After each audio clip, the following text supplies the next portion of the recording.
The following is a presentation of the Dragon Sports Network.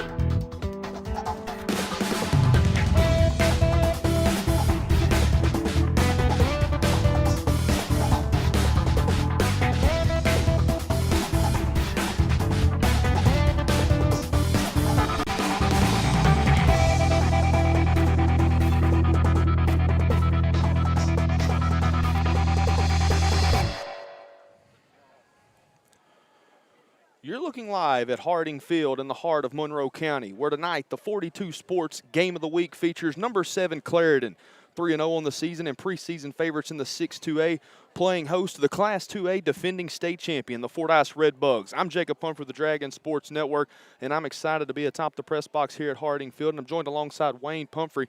And Wayne, I tell you what, we talked about this a little bit in the pregame show, but to have a 6-2A and 8-2A matchup week 4 of a season, that's pretty special. It should be a lot of fireworks tonight. Indeed, because, look at this will be kind of the storyline tonight. Look at both teams. Fordyce proving themselves. They won state title last year. Now they're the hunted. Everybody's looking at them.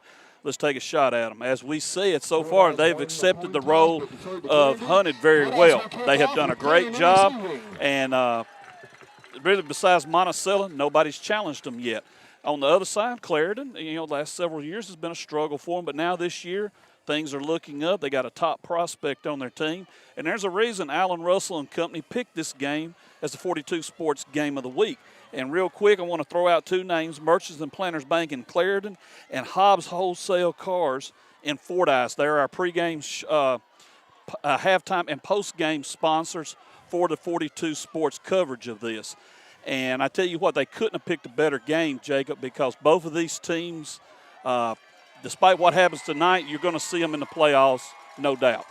Yeah, when you look at this Clarendon team being able to play host to the, like we mentioned, the Class 2A defending state champion, and I tell you what, there is a lot of buzz here tonight in Monroe County. They're excited. Yeah, they're fired up. They're excited to see their Clarendon Lions take a shot at the cream of the crop in the not in the 8-2A, but in the state of Arkansas in Class 2A. But they're 3-0. They're off to their best start to a season in over a decade. You really don't see a team like Clarendon, who we can call upstart, right, because over the last since 2013, the most wins that they've had in the season has been 3. Well, they're 3-0 this year with a lot of seasons still left in front of them. Have an opportunity to take a swing at the defending state champion, but that's what they have here tonight. Well, and you're trying to build a program, and if the Clarendon coaching staff, you could look at your players and say, okay, we're on the right track. We've won some games. Tonight's our first big test. Are we ready to step into the role as one of the teams that's got to be dealt with? And you got to, and like you said, that's the buzz here in Monroe County. They're fired up. They got the speakers cranked up. James Brown has sung. We're ready to party tonight in Monroe County. The 42 Sports Game of the Week. Clarendon and Fordyce about to kick it off. Jacob Pumphrey, take it away. Tell you what, Wayne, I don't know if you can find a better atmosphere, not even in Monroe County, but in the region right now than what we've got going on here at Harding Field. You got that right. Fordyce set to kick things off in their white helmets, white jerseys, black pants, and the host, the Clarendon Lions, red helmet, black pants, and jerseys. And it's going to be a straightaway kick fielded as it bounces inside the 15, and it's going to be fumbled. A little trickeration there right out of the gate for the Lions on the kickoff return. Really nowhere to go. Bottled up inside the 15. And so that's where Clarendon will start, first down and 10. I tell you what, Wayne, a little trickeration there out of the Lions on the kickoff return, but Fordyce was not fooled. And that's the key thing right there, Jacob. Sometimes a busted play like that, or, especially a busted return, it presents an opportunity for the return team. But Fordyce kept their lanes, great coverage, and they got the line sitting on their own, I believe, 14-yard line? I believe that's where they're going to mark it, 14-yard line for Clarendon here, first down and 10, near side of the field, going to be moving left to right. They're going to come out in the shotgun. That's junior quarterback Kayla Williams engineering the offense. On the other side for the Redbugs, Gary Lewis, one of those defensive leaders for Fordyce. The man in motion, that's McAdoo. All eyes on him tonight. And they're going to fake the rush and really nowhere to go there. Great play defensively. That's Jaheim Brown. That's Caleb Williams, Jr. Jacob, right off the bat, one of the things, and we need to mention it, size and depth is going to be something to definitely watch. Fordyce controlling the line right there, immediately busting that play before anything could happen. So that'll be a loss of about 3 yards. That'll mark them at the 10-yard line, middle of the field. Again, they break the huddle. They'll work out of the shotgun.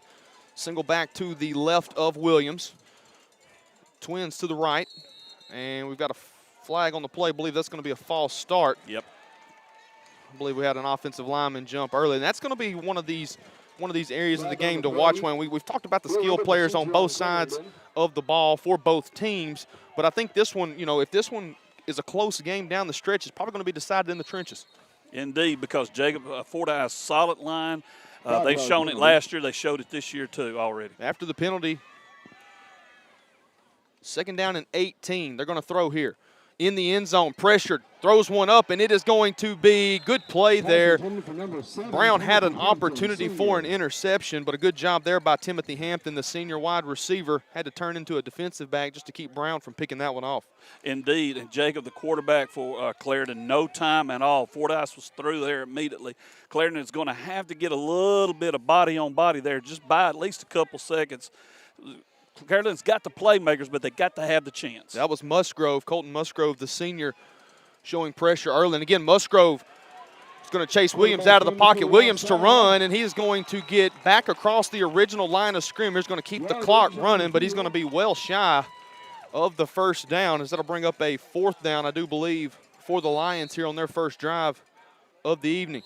And one of the things to look at, Jacob, is at the maybe one more possession, but look for Clarendon maybe to start just rolling out. When you got a pressure coming through and you can't contain that pressure, roll out and try to make something happen. Jaquez Cross, we've talked a lot about Quincy McAdoo here early on. His counterpart on the other side of the field, Jaquez Cross, the South Dakota State commit. He's back deep to receive the punt. Standing at about his own 42-yard line. McAdoo, not a bad kick there. It's going to be fielded at the 48-yard line. Cross makes a couple of men miss, and he's going to be wrapped up and brought down. A late flag, but it'll be great field position for Fordyce pending the penalty flag. Very interesting penalty, too. It came just as the tackle was being made. Let's see what the call is going to be, Jacob. Number 2 on the tackle, Antonio Fletcher, was there to take him down. Yep.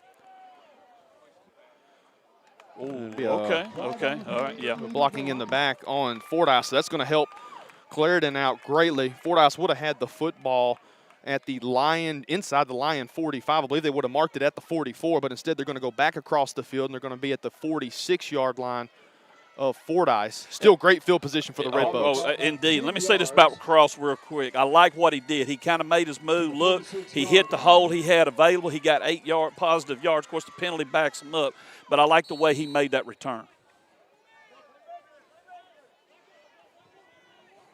And we see from Jaheim Brown and the Fordyce offense. Redbugs have been rolling here early on in 2020. And a man in motion, and again, we've got whistles and a false start.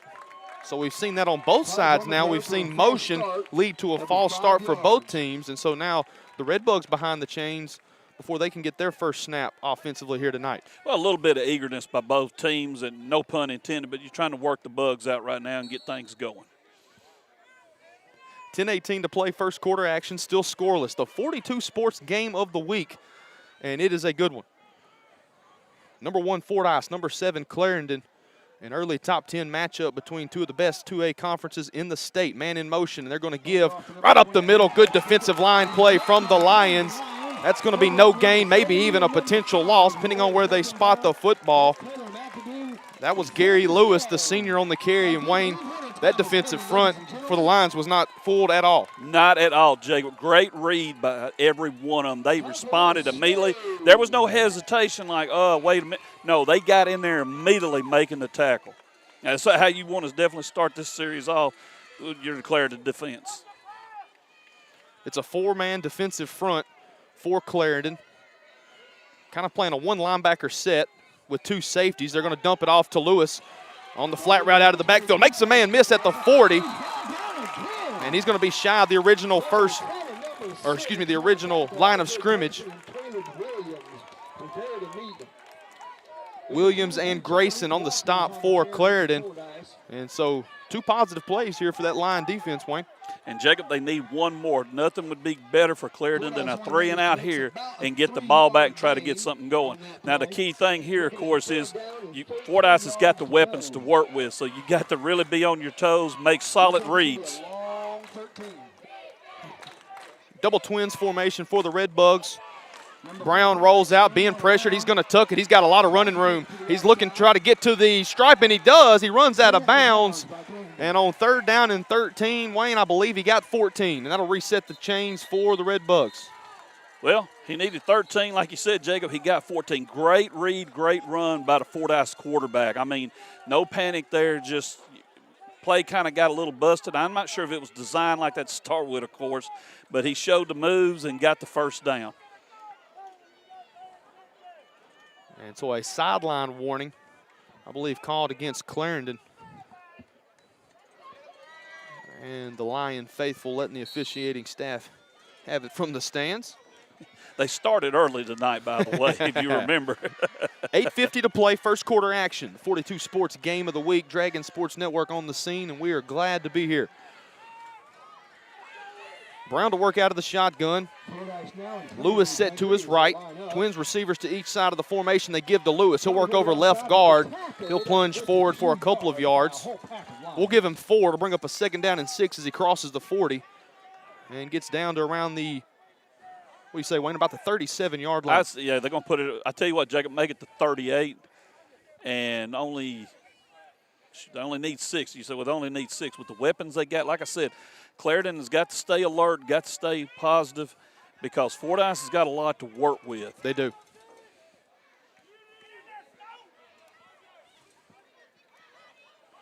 Brown takes the snap. It's going to be a quarterback keeper. Makes a man miss right at the line of scrimmage, but good pursuit there. That's Seneca Snow. Snow, we talked about it already, the reads. He made a great read there. Jacob, now once again, Clarendon has forced a 3rd down situation. 6'3", 270, the measurables on Snow. Big presence there on that defensive front for the Lions. Just a sophomore, too. Snow? Snow, just a sophomore. Goodness gracious. Under 7:40 to play, opening quarter. Fordyce in Lion territory. Brown's going to keep it, sprint out, and pressured. He's going to go down the field, and that ball is, caught at the 5-yard line, touchdown, Fordyce. It looked like it might have been an interception. Misjudged was the cornerback Timothy Hampton, and I believe that was Trey Merritt on the touchdown reception. Touchdown, Fordyce. Well, first thing first, let's give Fordyce the line. Our offensive line crowd, I was watching them there. They sealed their blocks, allowed the quarterback to roll out to have the time to set up. The throw was okay. I mean, nothing, it should have been intercepted. Misjudged it a little bit, yeah. Misjudged it a little. But great concentration by Merritt. Great concentration when you got a guy in front of you. Merritt did not lose his concentration at all. Because Hampton had his hand in the air, but Merritt was able to still haul it in, and a couple steps later, he's in the end zone. Timeout on the field, 7:25 to play, first quarter action. Fordyce strikes first. They lead it 7-0 over the Clarendon Lions here in the 42 Sports Game of the Week on the Dragon Sports Network. Back in 30.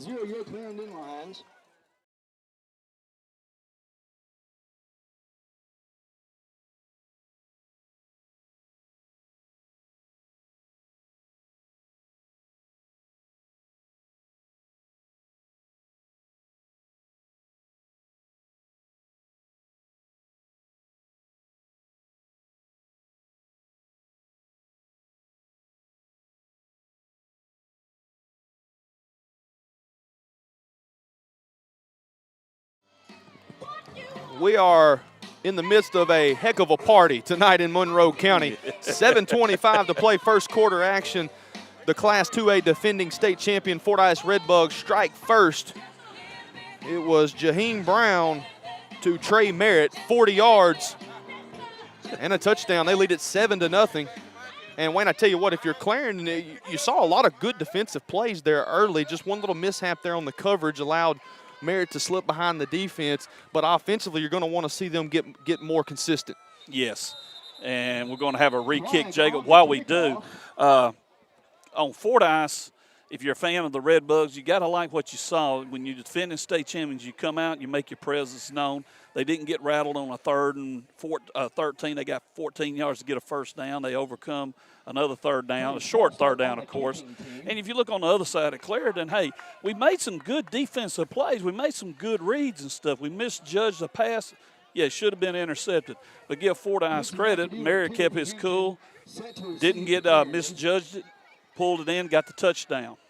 Now it's up to the Clarendon offense to kind of get going and get some points. Going to be a high re-kick in the middle of the field, and fair catch at around the 30-yard line. I believe that's where Clarendon will have it. 1st down and 10, trailing Fordyce here 7-0 in the early going. The 42 Sports Game of the Week. You know, Wayne, I mentioned it was a couple years ago. Anytime 42 Sports shows up on the scene, you know it's a big game. Yes. And here we are again. Well, it was like college football back in the day. Of course, back in my day, the 70s, when Keith Jackson rolled up on your campus, you knew you was in a big game. And the same here. You know, they picked this game. You see why they picked it. You got a team, as we mentioned in the pregame, up and coming. You got one defending state champions. And the snap goes to Williams. They'll hand off. Really nowhere to go.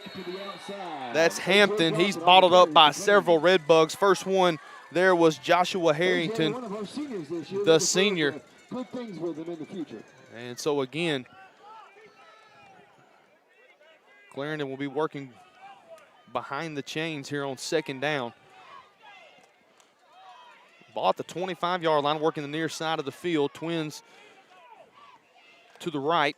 Single receiver to the far side of the field. Nowhere to go. Hampton again got the call. And it was quickly answered. Big body up front for Fordyce. Trying to get a number there, big number 65. That's Tristan Thrower. He's a senior. I tell you what, that's what we kind of been the theme here early on, has been senior for Fordyce. You're starting to see a lot of that experience show through for the Red Bugs here early.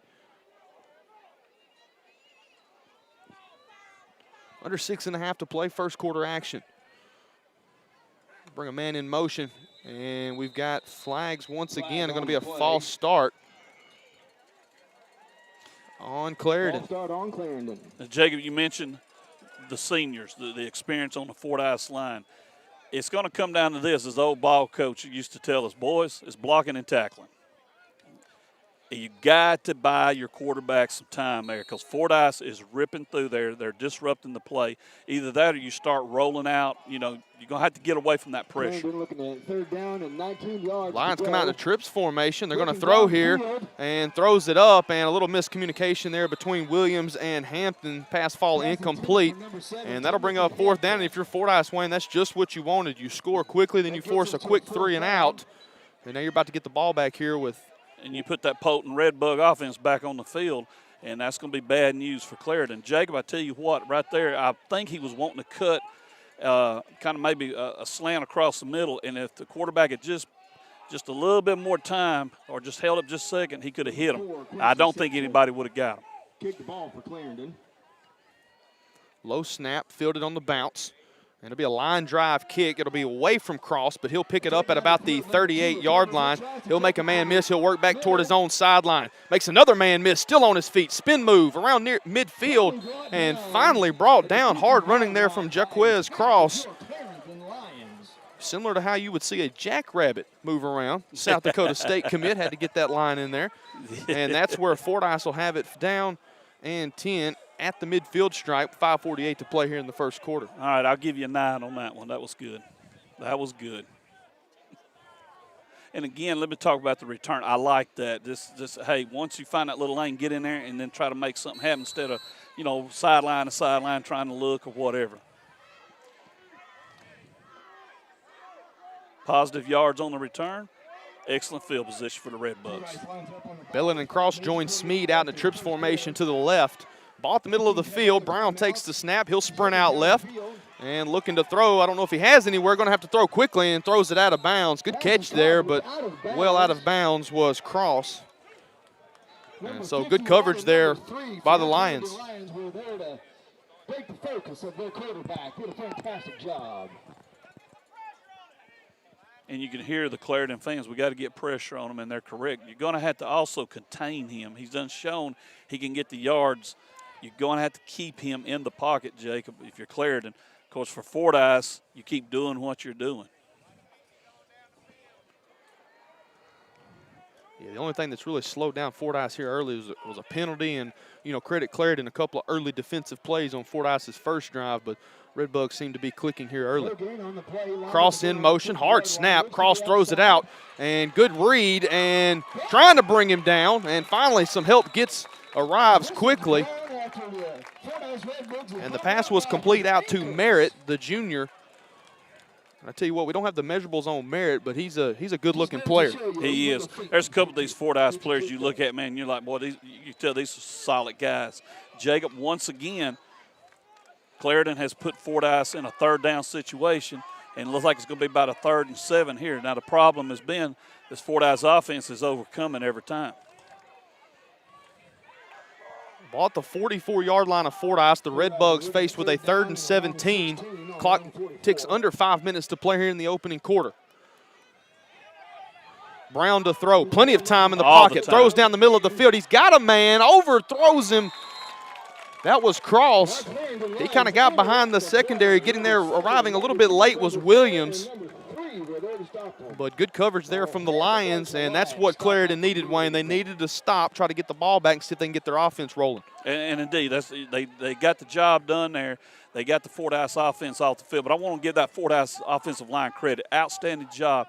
They sealed that pocket, allowed Brown to have the time he needed to put that ball down the field. You're right. That was great protection. I don't know if you could ask for any better. I don't think so. 4:48.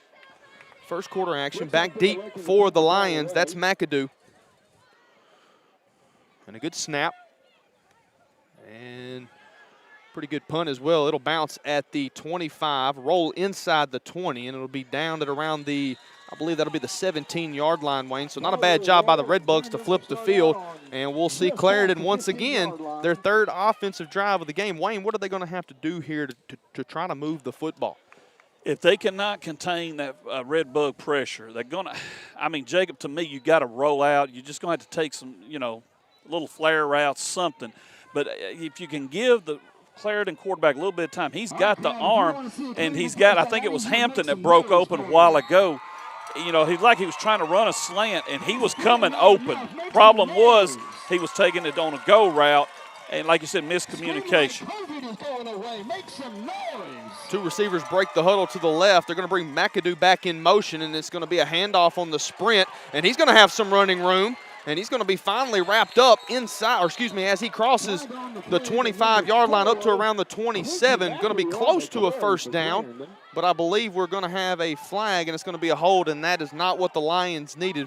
Probably their best offensive play of the night. It will be negated by the holding penalty. And that's what you just mentioned it, Wayne. Okay, get the ball in the playmaker's hands and see what McAdoo was able to do, but obviously the holding will cost them there. Well, we talked about, they after the first possession, you can see they're going to have a problem. Well, give them one more possession. Let's see what happens. Okay, you see them come out on this possession, and that's kind of like a jet sweep they were running there, Jacob, trying to throw off the Fordyce pressure and get it to their main guy.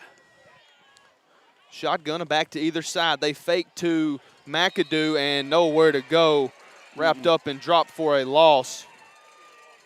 Actually, they'll give him forward progression there. Dakota Wimberly, the junior. That appeared to be Caleb Williams on the carry, number 10. And so, again, I believe it'll be 2nd down and we'll call it 14 for the Lions. Twin receivers to the right of the formation. McAdoo, the inside, going to work out of the slot. And sprint out pass.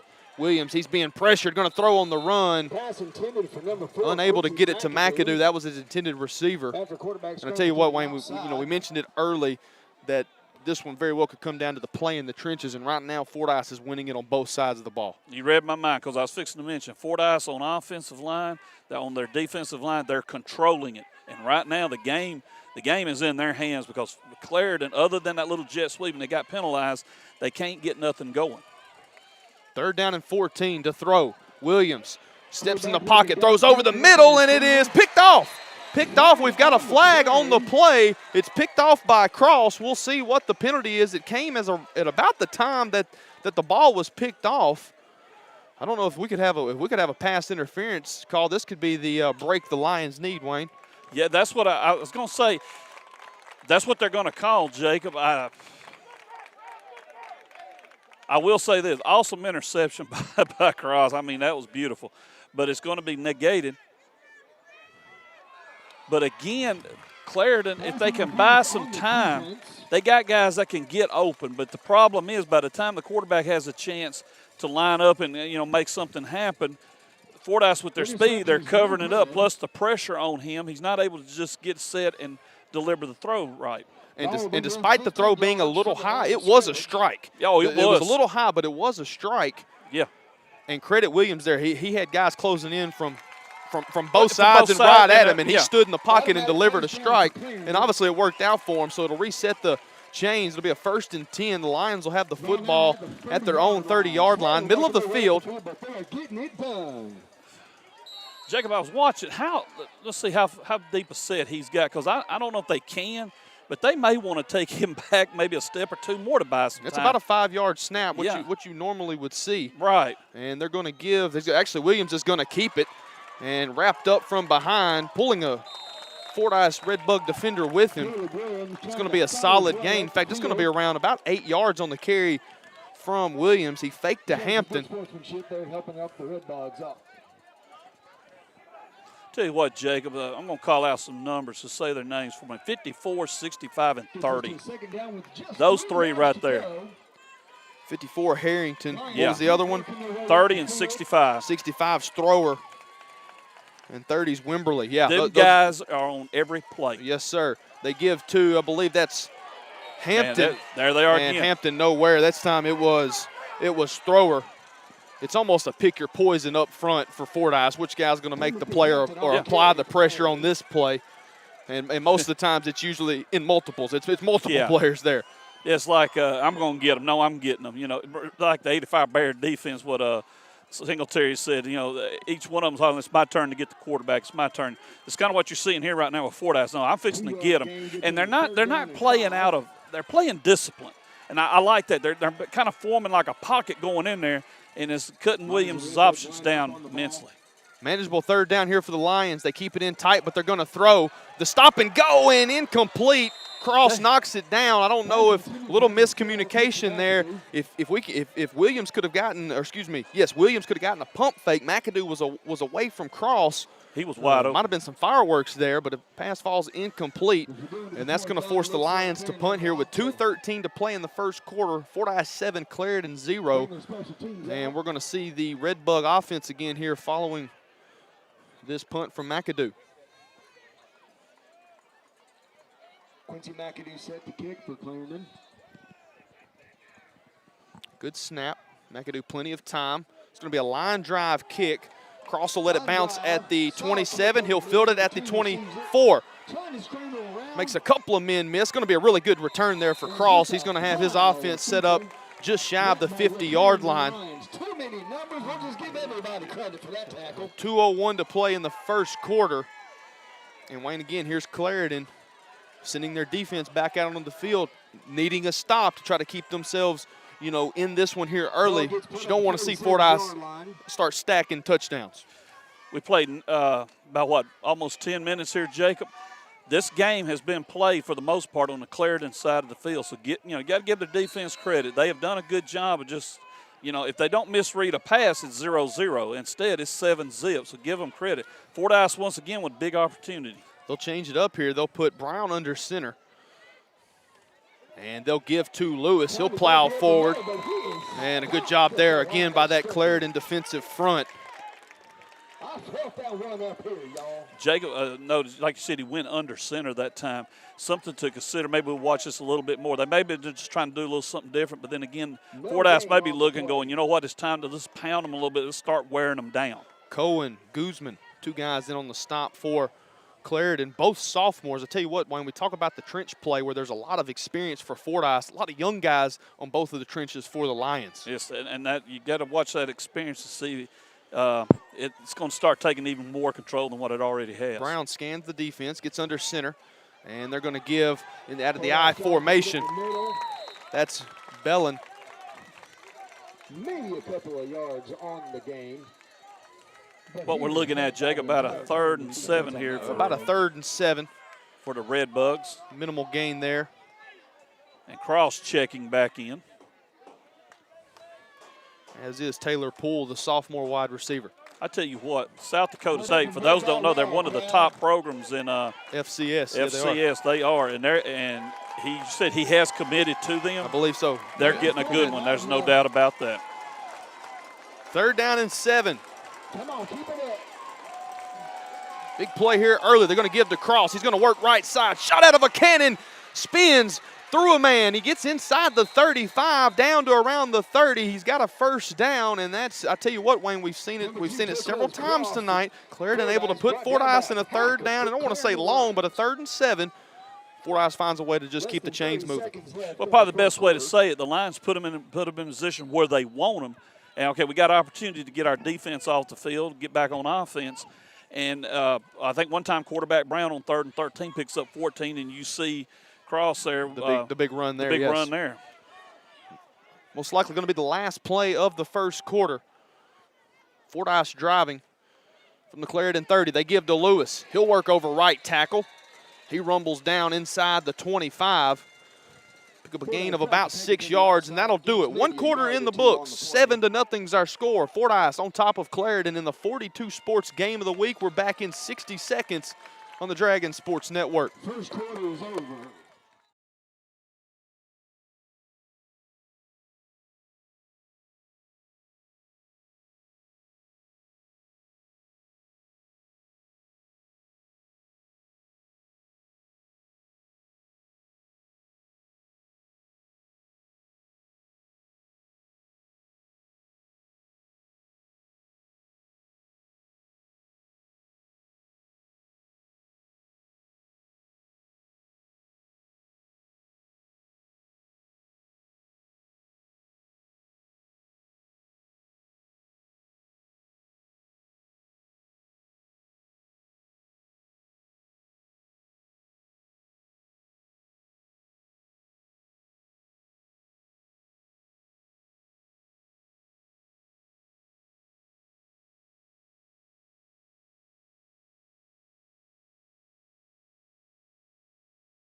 The party never stops on a Friday night in Monroe County. 7-0's our score. The Class 2A defending state champion Fordyce Redbugs lead the Clarendon Lions 7-0. And Fordyce will have the football. There's a big run on 3rd down, Wayne, by Jaquez Cross. And it's got the Redbugs in striking distance again. It does. I tell you what, Jacob, it goes back. We talked about playmakers making it work.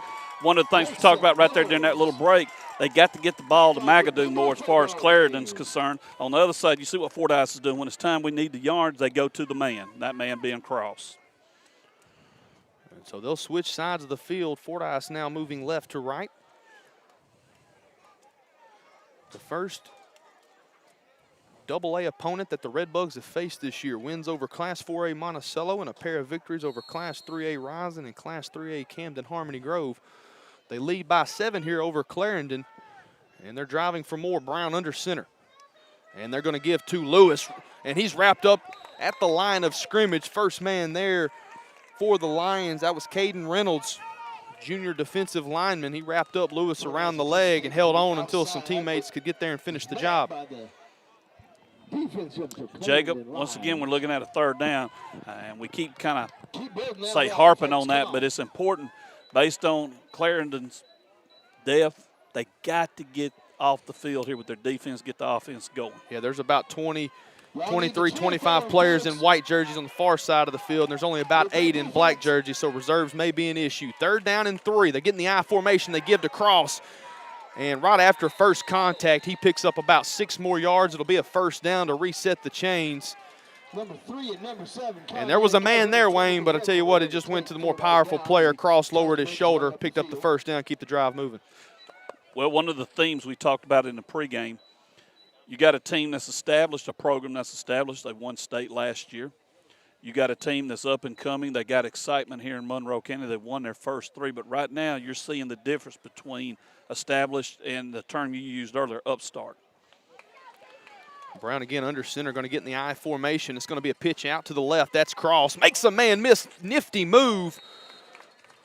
Going to pick up a solid 4, maybe even 5. We're angled up here in the press box here at Harding Field. We'll see where they officially mark it. But I tell you what, Wayne, even though it was only about a 4 or 5 yard game, you could see that explosiveness from Cross. As soon as he got the pitch, I mean, he reads the field very well. That was a nifty little move he put on a defender as the clock moves under 10.5 here in the second quarter.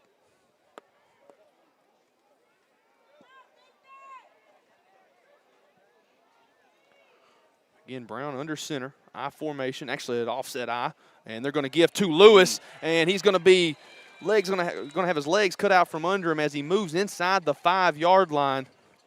Nice little play design there. Lewis had a lot of green grass in front of him. Took a secondary defender to bring him down. And it's the battle of the lines again. Fordyce offensive line they sealed it, and by the time Lewis had any contact was made, he's already inside the 5 and setting up a 1st and goal opportunity. From the 3 yard line, I formation for the Redbugs. They lead by 7. They're looking for more here. Folks, it's game time. And they're going to give to Lewis. Lowers his shoulder, dives over a man. Touchdown, Fordyce. The Redbugs go up 13-0. Extra point pending. And I tell you what, Wayne, that was more of we saw kind of a quick strike on their first score with after they were able to convert the 3rd and long. They had the 41-yard touchdown pass, but now we see more of a methodical approach from the Redbugs, kind of just making their way downfield. Cross left, Lewis right, a little bit of that, and they find the end zone again. And one thing to consider, the reason I think they went to that is let's start pounding that line a little bit. We've been trying a few things here, but okay, let's go ahead and settle down here and start pounding that line and wear them down. Taking advantage of that experience and depth, and nearly blocked. But that one's going to make it through the uprights. Timeout on the field, 9:42 to play here in the first half. Fordyce 14, Clarendon 0. We're back in 30 seconds on the Dragon Sports Network and 42 Sports Game of the Week.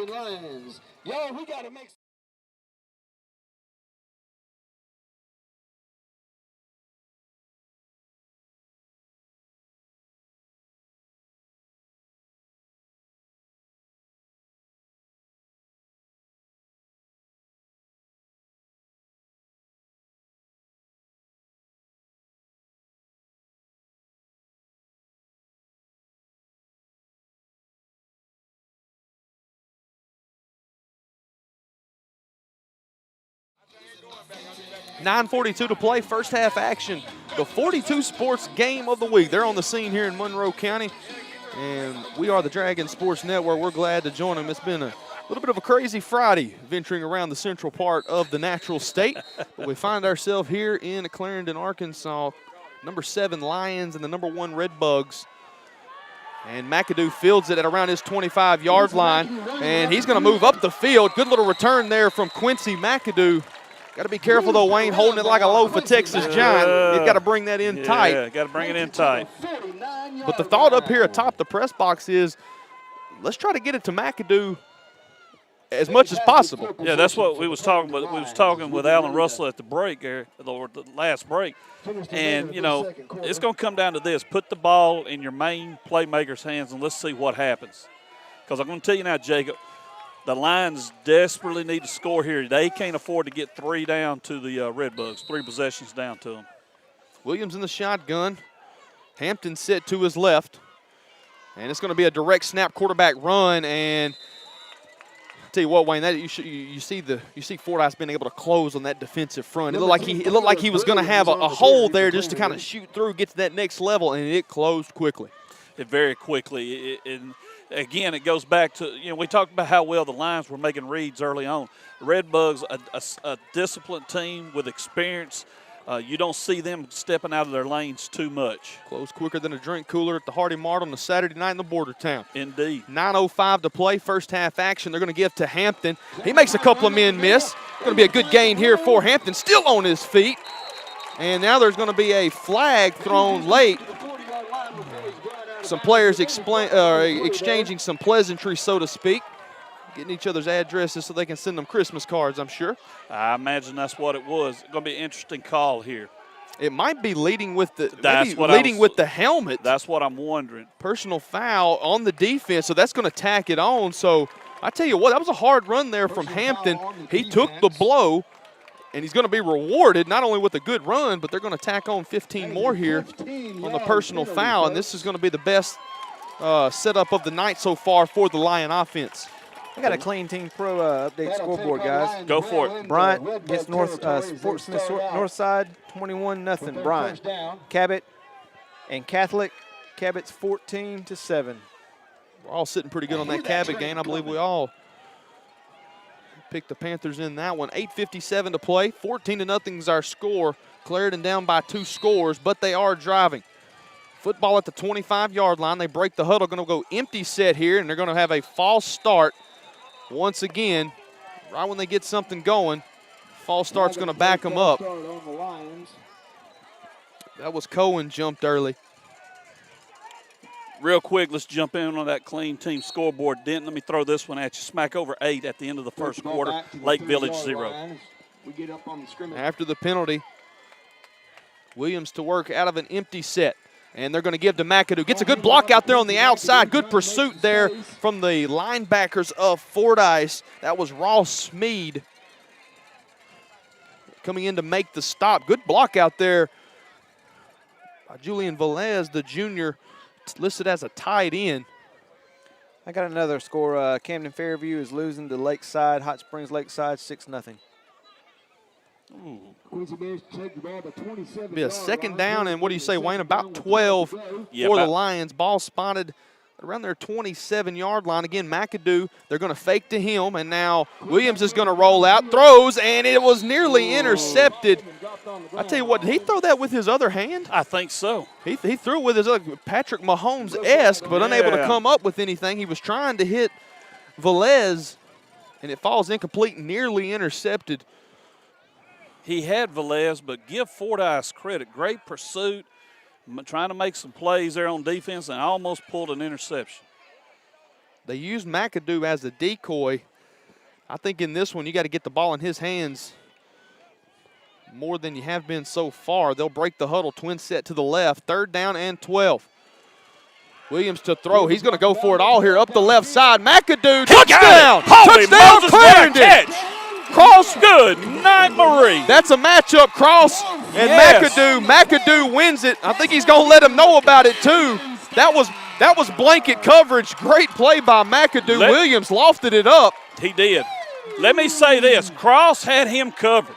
And McAdoo comes down with it. Wow. That's just what the doctor ordered. That's the play you want to happen in a game like this where you got 2 big names, Cross, McAdoo. They go head-to-head there. And I tell you what, I think Williams knew where he was going with the football right out of the gate. There was no doubt. And it's 14-6 with 7:54 to play in the first half. They're going to line up and go for 2. Going to get in the offset bone, and they're going to flip it, and a little bit of trickeration, and they're going to throw. That's the old Philly special. Call it a Clarendon special. 2-point try successful. And I tell you what, Wayne, Uncle Mo's not really where it knows where he wants to get just yet. 14-8 is our score. Fordyce by 6. Timeout on the field. 7:54 to play in the first half. You're watching the 42 Sports Game of the Week on the Dragon Sports Network. We're back in 30.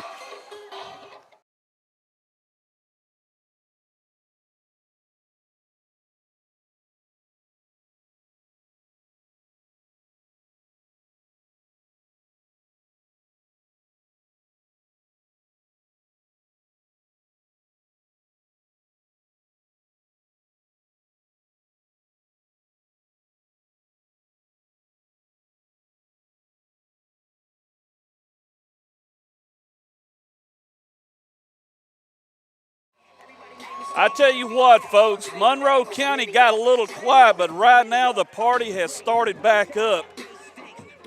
McAdoo, Jacob, I tell you what, it's been a while since I've seen a catch like that, son. Give Cross credit. He had him covered. You can't cover him better. No, you cannot cover him no better than what Cross had him, and McAdoo still makes the play. And the throw from junior quarterback Caleb Williams right on the money.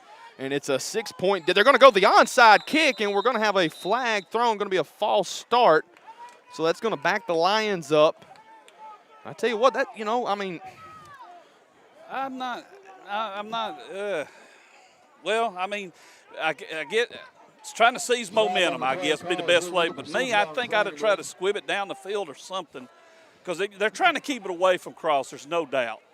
But well, that also kept, you know, try to catch the Red Bugs sleeping here. But with the penalty, you think they're going to have to probably kick it deep here.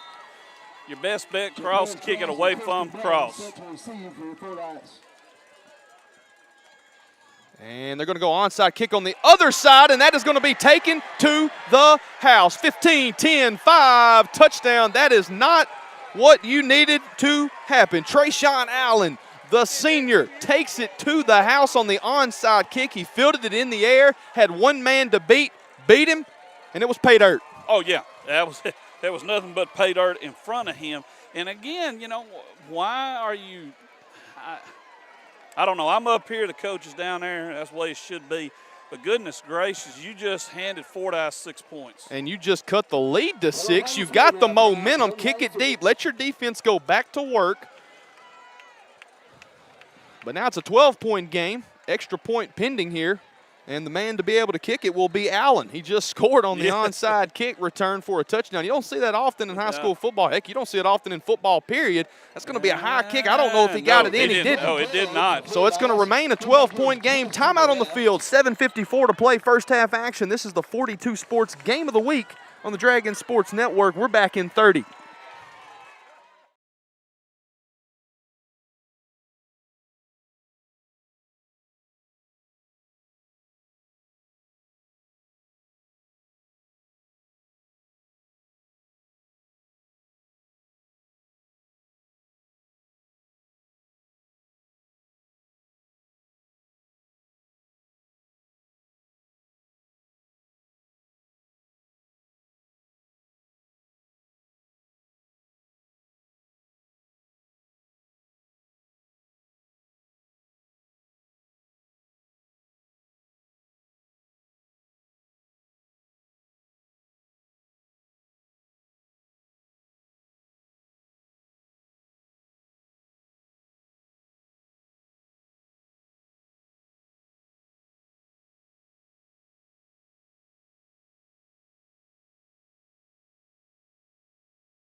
And now they talk about it simple stuff. Got everybody acting bad, thinking that they a thing.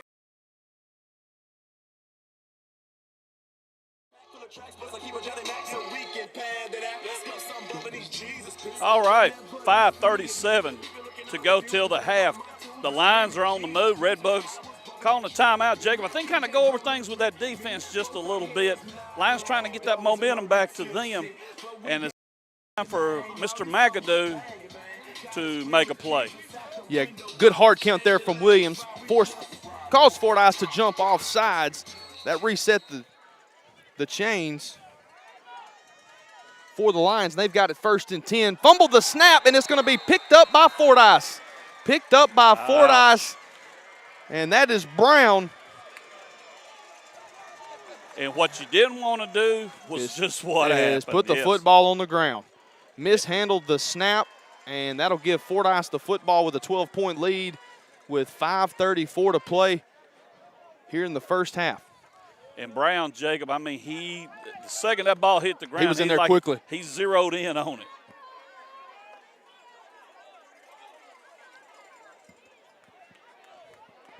And so now, Wayne, you need Clarendon to come out and get a stop defensively. You're asking your defense, hey, guys, we need y'all to stop them here. We don't need them to get on the scoreboard before the half. And if you're Fordyce, you'd like another methodical drive like your second touchdown of the game. And they give to Cross right up the middle. Going to be a solid gain of about 6, maybe give him 7. So a pretty good run there from Jaquez Cross. Looks like number 1, A.J. Johnson was there. You're the Redbugs. That's how you want to start it out, because you people that keep up with us on when we cover Junction City, we always talk about you want to get that 6, 7. You get 6, 7, 8 yards like that starting out. That sets you up to do anything you want to do on second down. You can, whatever play you want to call, because you're in good position with another down to go. Brown under center, Lewis and Cross join him in the backfield, and they're going to give to Lewis. He's going to have to run over a man and immediately flashed early on the ground, was able to high step over him. And I believe that's going to be a first down for the Redbugs easily, about a 4 or 5 yard run there from Lewis. That'll put Fordyce across the 40-yard line up to the 42. Jacob, if I done forgot already, who gets the ball coming into the second half? I believe it'll be Fordyce. So yeah, huge for Clarendon here to get a stop, get the ball back. Like I said, the Redbugs, another nice drive. And they give to Cross. He's got a lot of running room across midfield. Makes one man miss at about the 43. Still on his feet. Doesn't step out of bounds. Big hit, but that's going to be an even bigger gain. I believe they're going to spot him. Where are they going to spot him at, Wayne? I believe they're going to spot him at about the 30-yard line. Let's see. Yeah, Jake, I believe you're right. 30. Make it to 29. A great run by Cross. A 29-yard scamper from Jaquez Cross. I tell you what. Is there a flag? Yep. There's a flag and a face mask on Clarendon. That's going to just tack on to the end of the Cross run. Wayne, we lost an NFL and even a college football legend earlier in the week in the passing of Gale Sayers. Famously said, just need 18 inches of daylight. That's it. Cross had a lot more than that as he moved around the right side and tack on the face mask penalty, and that's going to put the Redbugs in the red zone, just inside the 15-yard line here with 4:23 and the clock rolling in the second quarter.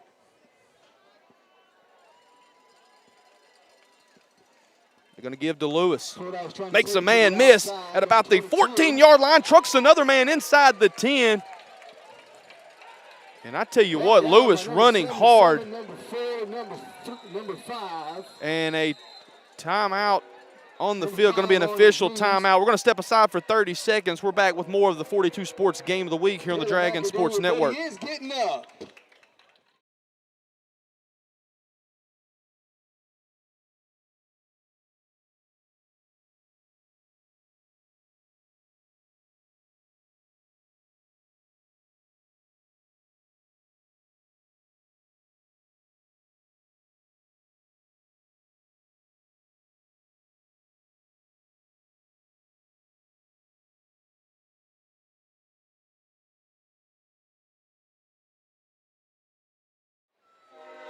It's going to be 1st and 5 for the Red Bugs as we come out of the break here. 3:51 remaining first half.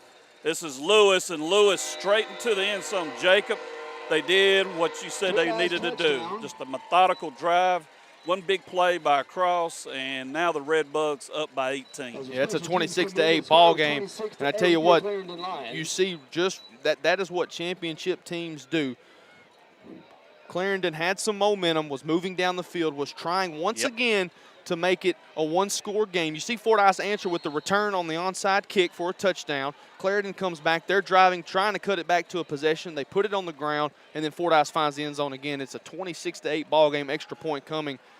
Clarendon's going to need a touchdown here on their next drive. And the kick from, I believe that is Allen. That is no good. Wide to the left. Timeout on the field, 3:46 to play. 42 Sports Game of the Week. It's Class 2A number 1 Fordyce 26, Class 2A number 7 Clarendon 8. We're back in 30 seconds on the Dragon Sports Network.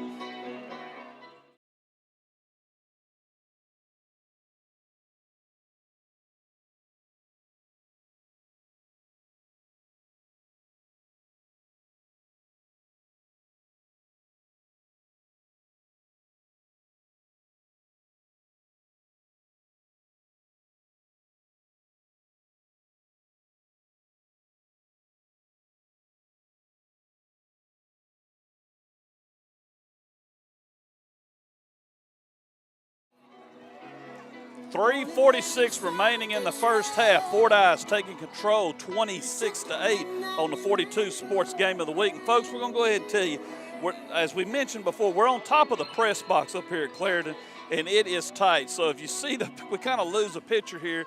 We are it's Fordyce radio, Fordyce camera, and then you got Clarendon coaches and camera up here. So we're all kind of easing around each other. But Jacob, I tell you what, Fordyce wasn't easing around. They marched it right down the field. And if you're Clarendon, you got to score here. We've seen it all from Fordyce tonight. We've seen a quick play strike on the first touchdown. We've seen 2 methodical drives, and we've seen a special team score. So right now, and Clarendon just about put it on the turf again. They did put it on the turf, but they're able to get back on top of it. And right now I think they're trying to get a little too flashy with it. They just need the football and an opportunity here to hopefully drive it down the field and climb back into this ball game. Well, here's the thing about flashy. When you do something really good and it's flashy, you look great. But when you don't, let's be honest, you look pretty stupid. You don't want to do stuff that's going to hurt you and make it worse. You still got a chance to get back in the middle of this thing. You need to score here. And then coming out of the break or coming out of halftime, you got to shut Fordyce down and get that ball back. Williams breaks the huddle. The Lions will start the first play of the drive in an empty formation. They fake it to McAdoo. Williams is going to keep it. And it's going to be a minimal gain. I believe he got back to the line of scrimmage. Clock's going to move under 3.5 to play here in the first half. 26-8 is our score if you're just joining us. The 42 Sports Game of the Week in Class 2A. Top 10 matchup here in Monroe County. A battle of unbeatens. We mentioned it earlier, it's not often that a team with the success that Clarendon's had early on gets to take a swing at the defending state champions this early in the season. Williams to throw and incomplete. Well off the mark of the intended receiver, A.J. Johnson. And so Wayne, 2 plays, nothing comes of it, and it's a 3rd and 10 here for the Lions. And you're in danger of giving this ball back to Fordyce. The last thing you want to do, because the Red Bugs' last 2 drives, they've started taking even more control of that line, and Clarendon having a hard time due to a lack of depth and experience. We talked about that already. Ball's on the ground again. Sorry, Wayne, I didn't mean to interrupt you. No, that's all right. The sad thing is now for the Lions, it is 4th down. No flag on the play, just a ref whistle. My apologies. And the PA here thought there was a flag. It wasn't. Officials blowing the play dead. To kind of prevent injury there, because the ball was on the ground, and as Williams was picking it up, his knee touched while having possession. So obviously, he's down, and now they're in a punting situation. Cross is at his own, we'll call it about the 38-yard line. Yep. A good snap to McAdoo. He's going to get the punt off. It's going to be a corner kick, and it's going to be great field position here for Fordyce. It could be they're actually going to spot it. Oh my! Let's see. Oh my goodness. Oh my goodness! They're going to give him the 30. I believe that's the 33-yard line. Right. Wow! Yes. I was thinking around the 40. So Oh my goodness. plus or minus 7 there. They'll take the plus, and they'll start at the 33-yard line. 2:18 to play here in the first half. Fordyce has it, an 18-point lead, and a really good opportunity to add to it. Well, I tell you what, it's if there's one thing going good in Monroe County tonight, they're playing some good music. We're watching the Fordyce radio crew here. I think they're fixing to do some Michael Jackson. Well, they cut the music off, so we're going to have to wait on that one. Shotgun formation. First time we've seen Fordyce here in the shotgun. Going to be a direct snap to Cross. He's got a pair of blockers in front. Now he's going to reverse direction. Makes a man miss. Still on his feet. I'll tell you what, Shifty running, still on his feet. Goodness he moves gracious. inside the red zone. Jaquez Cross having his way out there with defenders. I'll tell you what, Wayne, he stopped on a dime twice, and on both of those instances, he left a nickel and 4 pennies. On both of it, he did. And not only that, but we just mentioned Michael Jackson. He got more moves than Michael Jackson. He went through the Clarendon defense, and fortunately for them, they managed to contain him at the last second. Ball's going to be spotted about the 17-yard line. It was a 16-yard gain from Cross, but he probably ran about 35 to get it. And now it's the direct snap to Lewis. He's bottled up in the backfield. Still running hard is Lewis. That's going to be a positive gain. It looked like it could have been lost as he was going to be apparently tackled behind the line of scrimmage. But I tell you what, Gary Lewis, I don't think the state is talking enough about Gary Lewis and the job that he does. You know, they talk about, he's a defensive leader and he does a great job defensive, but there's a lot of guys on the defensive side of the football for Fordyce that are some playmakers. But Lewis, so far tonight, you could almost say he's been somewhat of a difference maker. Absolutely. And Jacob, I tell you what, You deal with Cross. We talked about him a while ago, the moves he's making and everything. You're sitting there trying to deal with him running and trying to contain him. And then here comes Lewis. He'll just run you over. And he's not going left or right. He's going through. He's going through you. That's right. Out of the shotgun. Brown to roll right. He's going to throw and incomplete, trying to hook up with Trey Merritt. Just outside the reach of the junior wide receiver. Falls incomplete. Stop the clock with 59 seconds to play here in the first half. 26-8 is our score. The Redbugs by 18. And if they could have it their way, they would definitely love to see another touchdown before the intermission, Wayne. And that would not be good for Clarendon, who I believe Fordyce will get the football coming out of the half. Well, they're in a bit of a pickle here right now. You got to get a stop here on this possession. If nothing else, get into the locker room down 18. Then you got to stop them again in the second half. Cross in Tall motion. Order. He clears the quarterback, and then they'll throw the sprint out pass to him. He's got it, and he ball's on the ground. And I believe, I tell you what, as a championship team, those are the breaks you just championship teams just get those breaks. Yes, they do. They punched it loose, but it was recovered by the Redbugs. And I believe we've got a timeout on the field. Timeout by Fordyce. Fordyce is going to talk things over. They've got one remaining. We're going to step aside with them back in 30. Redbugs driving here on the 42 Sports Game of the Week on the Dragon Sports Network. –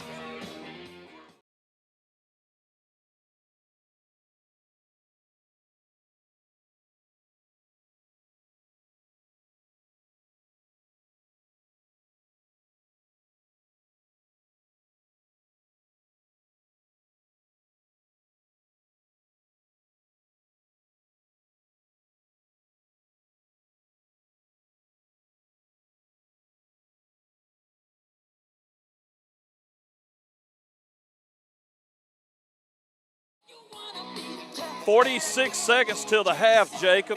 And right now, the PA guy, Clarendon, working overtime, trying to get this crowd fired up. 4th and 2. They need to stop here.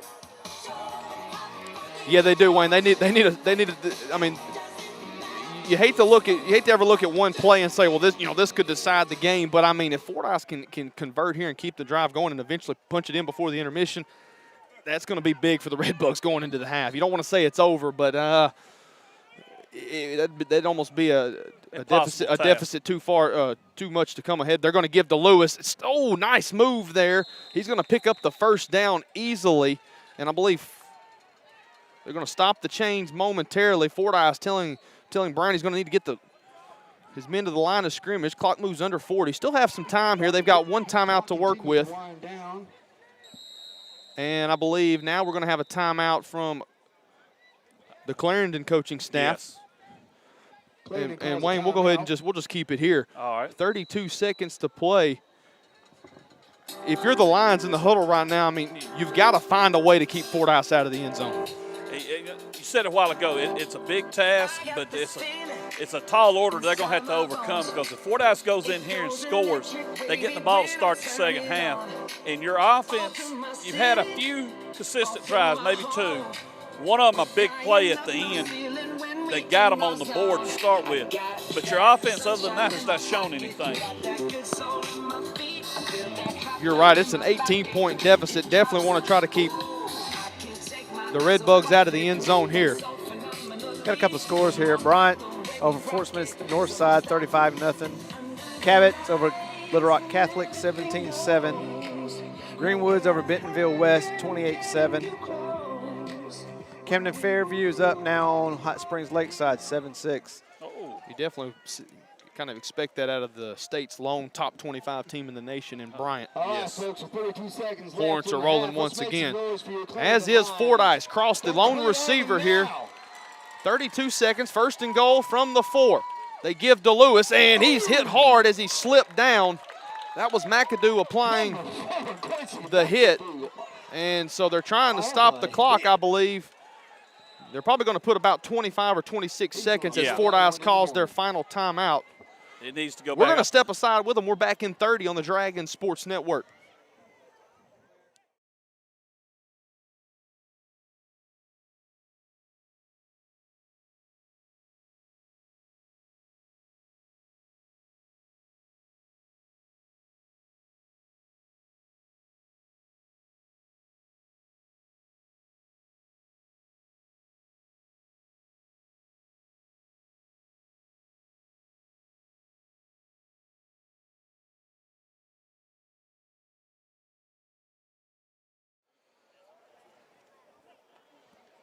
.27 seconds remaining in the first half. It's going to be a second and goal opportunity for the Red Bugs. And Jacob will say it again, the Lions need a big stop.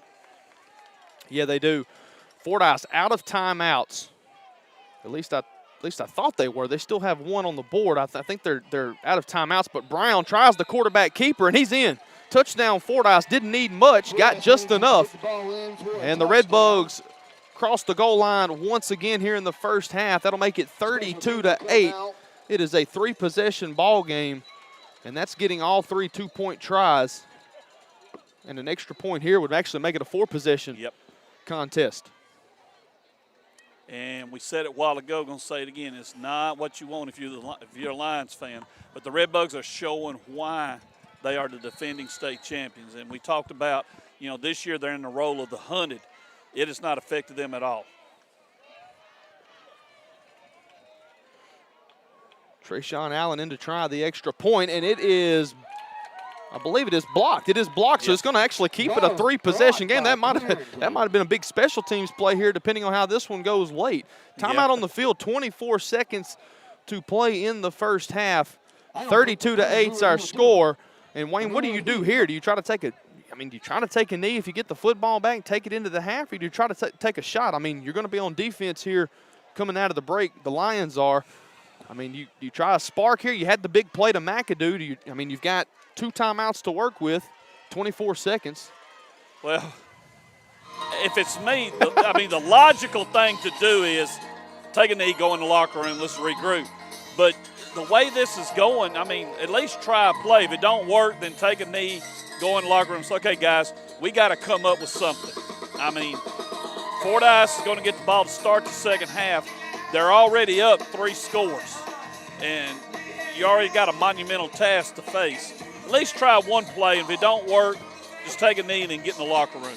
I agree. I think you got to take one shot. You never know. You may move it down inside Fordyce territory, and then who knows what happens. I tell you what, man, Jacob, I'm giving them a 10 on the music up here. They got everybody kind of tapping their toes and moving. I mean, who knows how this one's going to turn out, but the party has already started And it in hasn't Monroe stopped. County. They're going to squib it, and that one's on the ground, and Fordyce is going to come away with the football. Oh, my Holy goodness. Moses. Fordyce is going to come away with the football, and wow. Well, Denton just said it best. They're going for the dagger. It's a 24-point game, 24 Man. seconds. They still have one timeout for Fordyce. I believe They're the out. Redbugs have used all 3 of their timeouts. I had them using it out because a while ago when they called a timeout, they moved it to 1. I said, okay, they got 1 left. Then they called, remember down here, they called it another one. That's on that right. last drive. So they're out of timeout. Scoreboard is off on that. But, Jacob, I tell you what they're trying to do. They're trying to finish them off right now.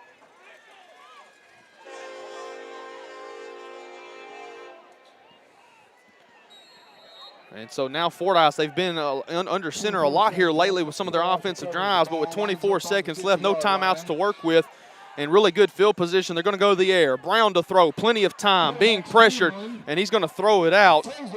That's a good job there by Jaheim Brown. Keep an opportunity alive here late in the first half.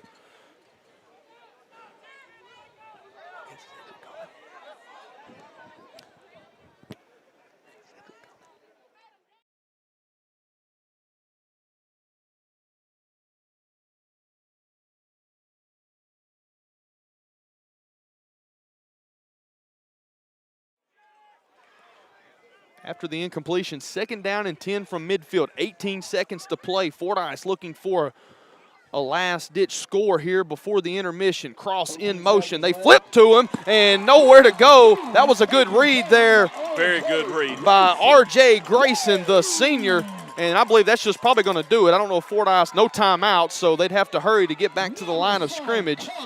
3 seconds, 2, and that's going to do it. I wouldn't worry about it if I was Fordyce. That will do it. 2 quarters in the books. They're going to take a break. Fordyce 32, Clarendon 8.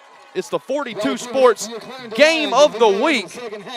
See what's been an eventful first half. We're going to step aside for a couple of minutes, and we'll be back here shortly.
It is halftime here in Monroe County. The score, Fordyce 32, Clarendon 8. And Jacob, I tell you what, as we get into the 42 Sports halftime show, it is brought to you by Merchants and Planters Bank in Clarendon and Hobbs Wholesale Cars in Fordyce. They are, of course, they were the pregame. They're the halftime, and they will be the postgame sponsors for 42 Sports on tonight's Lions and Redbug game. And the music has been outstanding all the way through. Clarendon had a chance to keep this kind of outstanding. If they'd have made a little move, did a little dance there on that last drive where they had the turnover, it hurt them. Fordyce, showing a championship caliber team they are, took advantage of it, marched right back down, scored again. So I'm going to put you on the spot. You're the Lions coach. What do you do? What do you tell your team? I mean, I think that's what you have to highlight in the halftime locker room is, guys, hey, we've hurt ourselves in this one. A championship team, you know, people have probably heard that, especially if they've listened to any of the broadcasts that we've been on through the years. A championship team, really good teams, they're going to get there, so to speak. They're going to make their plays. They're going to score their points. As an upstart team, that's a term we've used. I think it's a good term to describe this Clarendon Lion program, or as a team that I guess you could say is trying to take their shot at Goliath. Yeah, you can't give Goliath anything. Goliath already has all that he needs. You can't give him. You got to keep as many stones as you can to use a biblical reference here, and to try to knock him down. You can't make it easier, and the Lions have done that with the turnovers and really the couple of the slow drives that they had that resulted in nothing to start the game. Kind of slowed them down, but. I mean, like I said, if it's not for the turnover, this might be a different ball game. You know, and you don't want to say Clarendon's out of it. Anything can happen, especially small school classification football in the natural state. We've seen enough of it over the years. We know how it operates. But a 24-point advantage for the defending Class 2A state champions. I don't know about you, Wayne, but that almost feels, I don't want to count them off, but that almost feels insurmountable.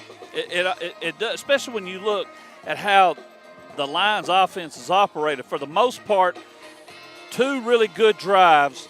And let's go to the second one right now. It's 20-8 Fordyce. Clarendon is driving. And this is the opportunity, despite the onside kick. And, you know, everybody up here is questioning, like, why would you do that? Especially early in the game like that. And Fordyce scores off of it on the second attempt. After a penalty stopped the first one, they try it again to the opposite side of the field. Fordyce catches it on, I believe, the bounce, and off it go to the, off to the races they go. And I believe it was Allen that scored on it. But Clarendon comes back. They drive it down. They're inside, I believe, the 30, and they put the ball on the ground. And, you know, let's just play here and say, okay, they score, they get the 2-point conversion. It's a 4-point game. You're right back in the middle of things. Instead, now you're down 24. You don't want to say it's over. You know, it's not. They still got 2 quarters to play. But the defending state champs with a 24-point lead, and they're going to get the ball to start the second half. So the first order of business, we got to stop them. The second order of business, I'm going to find out every way possible to put the ball in McAdoo's hands. And that's been the thing we've all talked about up here. You got to put the ball in his hands. Yeah, I think you're right. And first, let's hit back on that defensive line. Like you said, defensively, they're going to have to make a stop. Defensively, that defensive line had had several key plays there in the first half. The first couple of Redbug drives, Clarendon defensively, as I mentioned, that defensive line, they were making some plays. They've got to get back to that. And then, like you said, offensively, it doesn't seem difficult to understand. Hey, put the ball in Four's hands as much as possible. We saw the play he made on the strike from Williams, and I mean Cross had you can't have more blanket coverage than that, and McAdoo came away with it. Like you said, they've got to find ways to work him into the offense more. I want to say they've probably used him more as a decoy tonight than they have with putting the ball in his hands. And, I mean, the kid's got 15 FBS offers for a reason. Oh, well, let's go back to those 15 offers. That touchdown catch, you saw why he has them, and you see why he continues to mature and get even better. He's going to get more. And Cross, you see why I start to say San Diego State. South Dakota State offered him, and he committed. He will fit in great with that program, some of the plays he has made. But On the other side of the ball, you're Fordyce, and I guarantee you Coach Rogers is looking at his team at halftime. So, okay, let's go finish them off. Let's finish them off, get back to Dallas County. Yeah, this is a situation. If you're Clarendon, obviously you're seeing it from two sides. You're seeing the 24-point deficit that you're facing, knowing that Fordyce is about to get the football, but then you're also having to deal with the fact that, guess what? The Red Bugs have been in this situation before.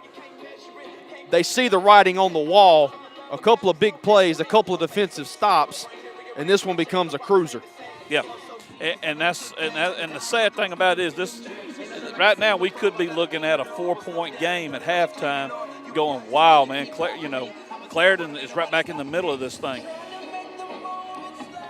This is a perfect example of a program that's established versus one that we talked about as an upstart that Clarendon is trying to get going here. They have a great atmosphere tonight up here. I mean, they got the music going, the fans is into it.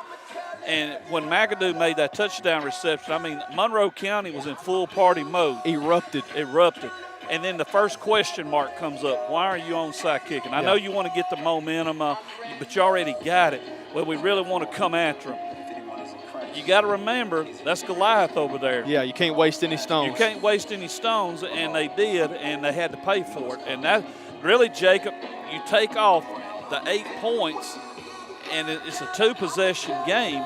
And then you're feeling like a defensive stop. You get the football back.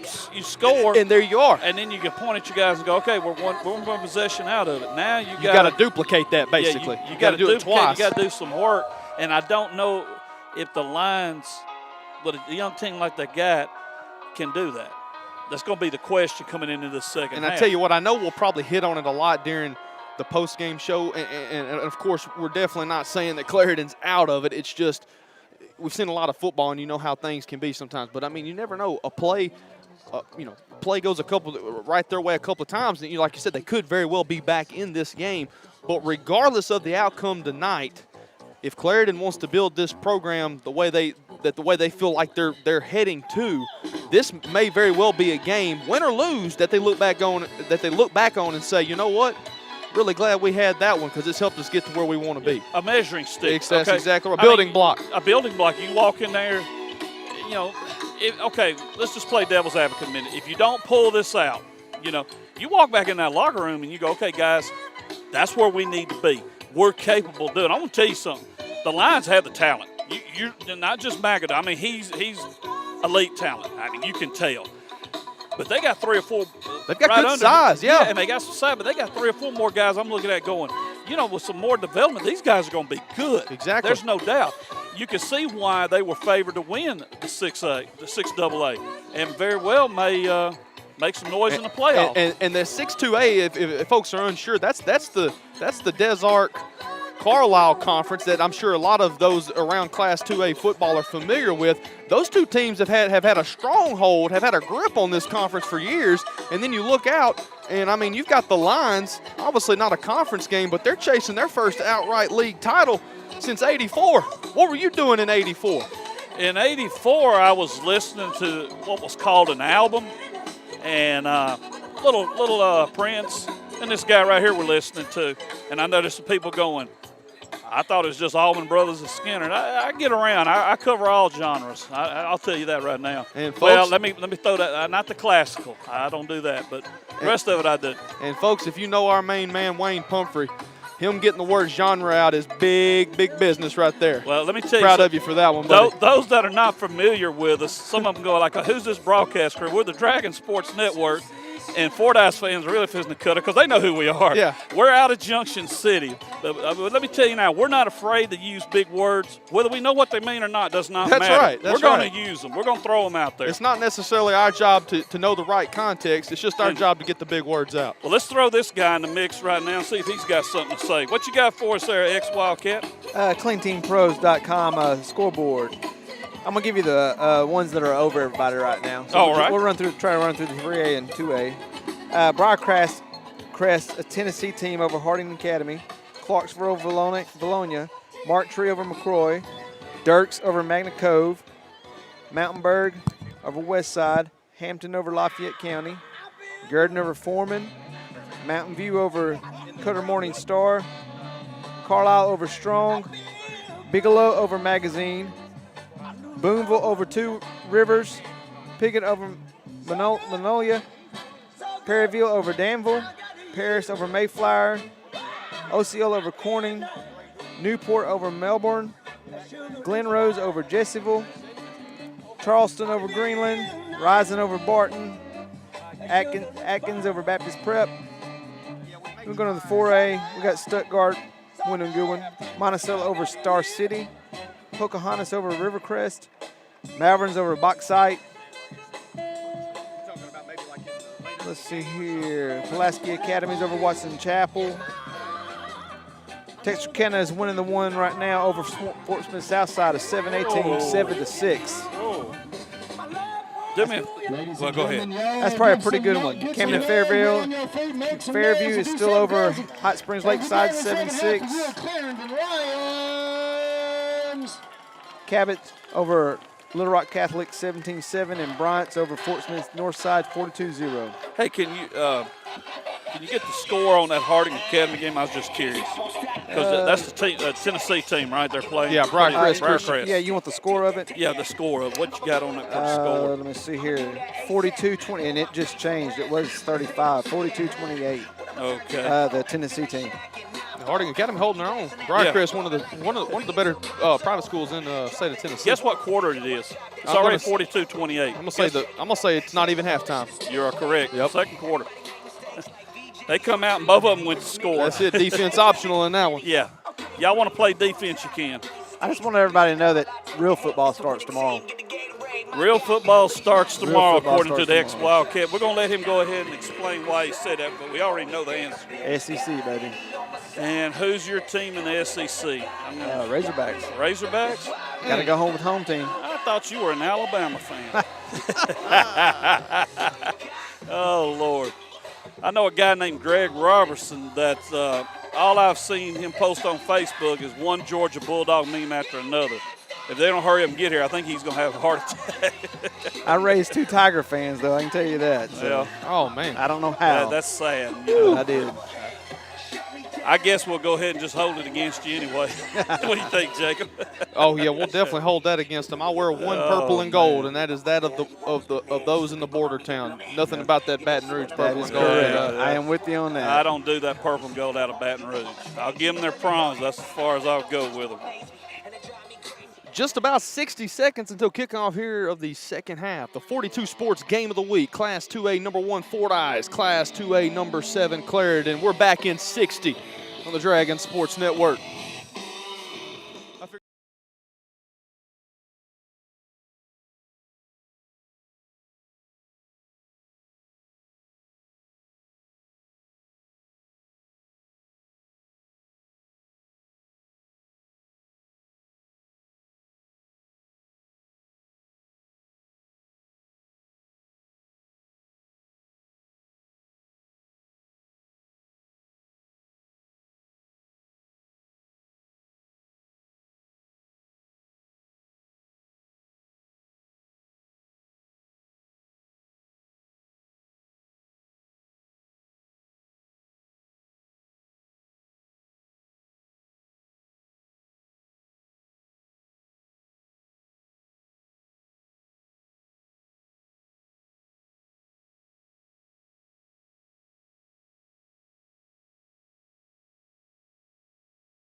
Yes, ladies and gentlemen, it's Guns N' Roses in the background here in Monroe County as we start the second half. Fordyce 32, Clarendon 8. And I will say this once again, they have been pumping the music out here tonight. Right now, though, they're trying to pump up this Lions team, Jacob, and get them going against the defending state champions. Yeah, Wayne, defensively, I mean, you know, this – you know, you hate to jump out here as we're beginning the second half. This is the biggest drive of the game. This is the biggest drive of the game if you're Clarendon, especially on defense. You've got to get a stop and find the end zone and find your way, hopefully, back into this ball game. Be a corner kick here to start things off. Bouncing and picking it up is good open field tackle there. The returner was Veland, the sophomore, and he is going to be marked down just past the 35-yard line. I believe they'll actually give him the 37. It's about a 7-yard gain on the kick return, 11:56 as the third quarter begins here on the 42 Sports Game of the Week. We mentioned it earlier, anytime 42 Sports shows up on the scene, you know it's a big one. And this one definitely a big one tonight here in Monroe County. The Red Bugs, 32-8. They lead by 24 over the home team Lions. And they're going to come out in the shotgun. Twin set to both sides of the formation. And that's going to be Brown. He's going to carry it, and he's got a lot of running room. Gets over to the Fordyce sideline. He's got a man in front, lays a block. Brown will scoot out of bounds, but that's going to be a big gain.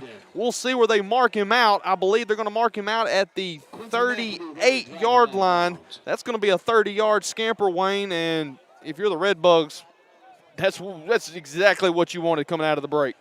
What's a championship team look like? What's a championship caliber team looks like? On a play like that right there, I want to point out something. Brown is going down the field. His receivers down the field. Instead of trying to make a fancy block, a little push, not guide away, just get in the way and let him keep picking up yards. Outstanding play there by the Red Bugs to open up the second half. Design run by the quarterback, Brown. And now they're going to be the sprint out pass to the left. And that's going to be another solid gain, about 6, maybe 7 yards. That was completed out to Gamble. Maybe a couple of yards. And going to be a little bit more than a couple. That's what going to be say. about It threw me 6. because I had looked over there and I go, he picked up about 6, and I hear him go, not much there, a couple. And I thought, did he step out of it? Yeah, second down, and we'll call it a long 4. 11:41, clock stops as Gamble rolled out of bounds. Didn't they play Don't Stop Believing a while ago? I believe so. Might have been a little bit early for that one. Yeah. 32-8 is our score. Brown's going to roll out, sprint out, throws softly. That's complete again to Gamble. He gets a block. Nicely done. Big block out there from Trey Merritt. He was a receiver running around. Then he found himself as a blocker. Helps Gamble spring loose. And that's down to the, I believe they're inside. They are in the red zone at the 14. That's an 18-yard pitch and catch. And so far we've seen a play of 30, a play of 6, and a play of 18. And the Red Bugs are in the red zone. At the 14-yard line of the Lions, Jacob. And they, once again, like you said, they're on the move. If you're Clarendon, you've got to stop them here.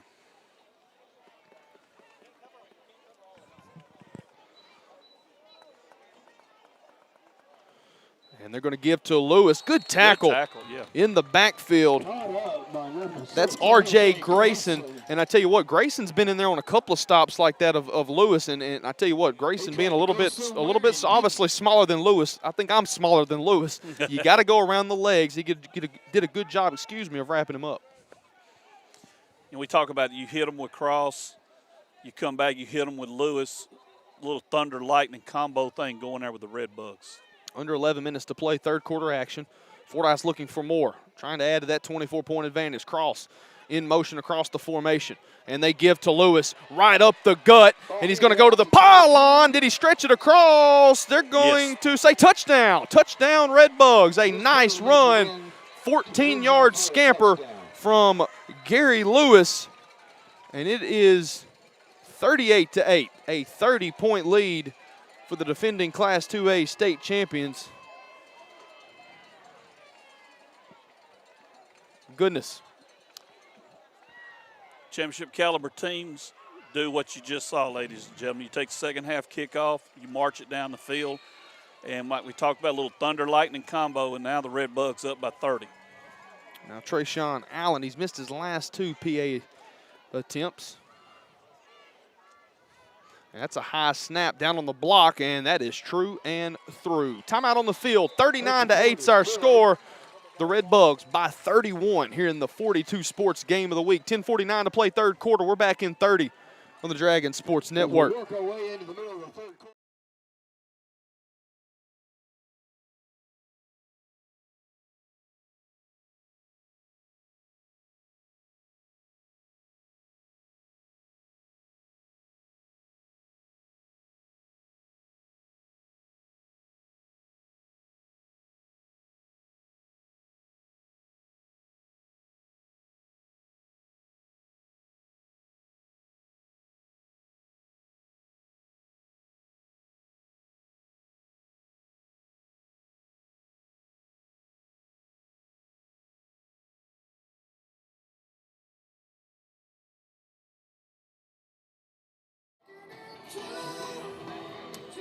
Fordyce 39, Clarendon 8.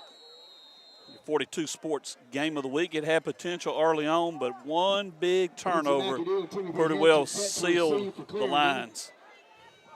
And the Red Bugs have since then been on a roll. Two sponsors of the 42 Sports Network. You see a high kick fielded and down immediately at the 40-yard line. Hobbs Wholesale Cars are located at 1101 West 3rd Street in Fordyce. They're proud to be a part of this game tonight. They buy, sell, or trade. Folks, they got a great selection of vehicles and have outstanding customer service, and they also finance. Go Hobbs Wholesale in Fordyce, 870-250-9347. Check them out. Tell them you heard about it on 42 Sports. Merchants and Planters Bank in Clarendon is a full-service bank. The lobby is closed, but drive-in and ATM are open. They also have outstanding customer service, and they want you to know they're here to serve you. Check them out. M&P Bank, 297 Madison, here in Clarendon. 10:49 to play, third quarter action. They're going to give to Hampton. Good blocking up front. Hampton with some running room. He's going to get across the midfield stripe, so a good solid run there.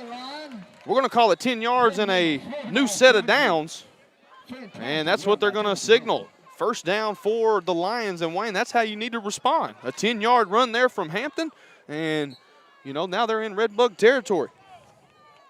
And Jacob, they, like you said, sitting well, actually sitting right on the midfield marker, threatening to move down the field, hopefully, and get a score here. And they give to Hampton once again, still on his feet, trying to run through a block, and he's going to be close to another first down. I tell you what, that is an inspired Timothy Hampton coming out of the halftime break. They're going to mark him just short of, no, they're going to need to change the dial-it-down marker. That's going to be back-to-back first down runs from Hampton, and now they're going to get empty. In motion is McAdoo. They're going to hand it to him short side of the field. Makes one man miss, still on his feet. He's going to reverse course. Still running, gets a block, and he's tripped up, but he moves inside the 25. And offensively, wow. Yeah, wow. That's about all you can say right there. McAdoo is the real deal, folks. In case you don't know, if you haven't really heard about him, he is the real deal. Clock moves under 10 minutes, a pair of 10-yard runs from Hampton and a 20-yard run from McAdoo. And now Williams is going to keep it pylon. Did he get it? Touchdown. Touchdown Lions. They're not going to go away easily into the Monroe County night. They find the end zone on a 20-yard scamper from junior quarterback Caleb Williams. Don't write them off just yet, Wayne. I tell you what, you love to see that right there. A team, like I said, on the an upstart. We've said it before. You may get tired of hearing, but, you know, that's kind of what this program is right now. They're trying to get it back going. To answer like that says a lot. And a guy that knows a thing or two about building a football championship football program, David Carpenter, will tell you that there's little things during the course of when you're trying to get a program going that helps build it up and makes it get on a faster track. It's things like that right there. Responding. You're down 31, you come right back, march it down the field, you score, and I believe they got the 2-point conversion. And just like that, it's 39-16 with 9:49 to go in the third quarter, Jacob. But like you said, don't write them off just yet. They're fighting. Going to call on your defense. Timeout on the field, 9:49 to play, third quarter action. 39-16, Fordyce on top of Clarendon, but the Lions not going away easy. We're back in 30 on the Dragon Sports.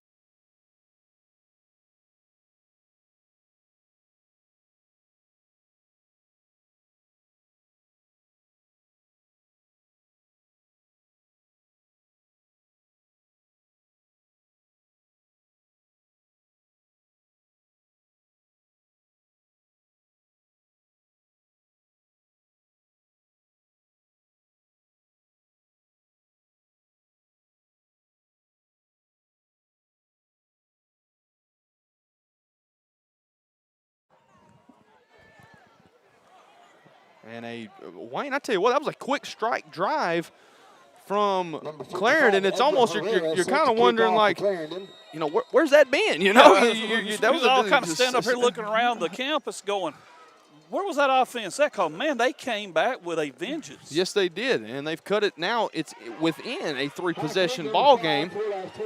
And now I believe that is Merritt.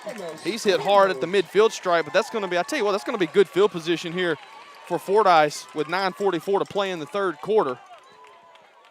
Well, it's still a tall order, no doubt. Oh, definitely. But now you look at your defense and go, hey, guys, we need a play. We need to force a turnover. We need to make something happen. Our offense is hot. Let's get the offense back out there and get it going. On the other side of the field, Fordyce is, okay, they popped us there. They bloodied us a little bit. We're still in great shape. Let's take it back down the field again. First down and 10 for the Red Bugs. They've got the football at the midfield stripe in the middle of the field, moving left to right. 39-16, they lead it by 23. And Brown, he's going to get under center, I formation. And they're going to give to Lewis. He'll work right side, and he's wrapped up at the line of scrimmage. 2 Lions there immediately. That's number 3, Kanye Cohen. And number 63, Caden Reynolds. A pair of juniors in on the stop for Clarendon. They read it perfectly, Jacob. I mean perfectly. And that's a play Fordyce has been running a lot. They fake the pitch, they give to Lewis, and it's worked a lot for him tonight. I think 2. I'm going to say 1 touchdown. I think 2 touchdowns on it. I'm going to say 2 touchdowns off of it. Second down and 10 after the no gain on the carry from Lewis. Clock nears the 9-minute mark here in the third quarter. 42 Sports Game of the Week.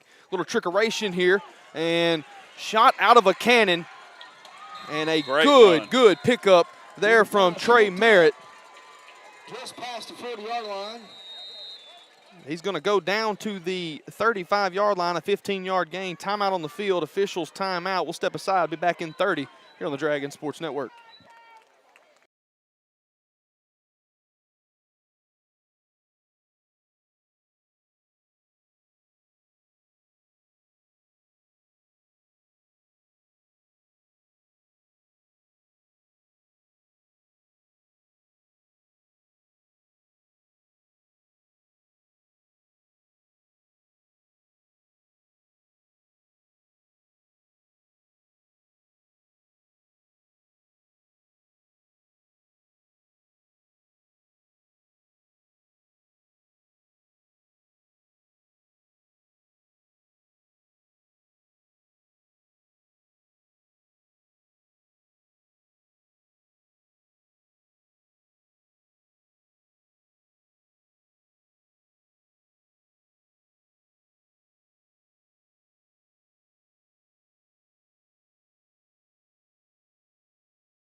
All right.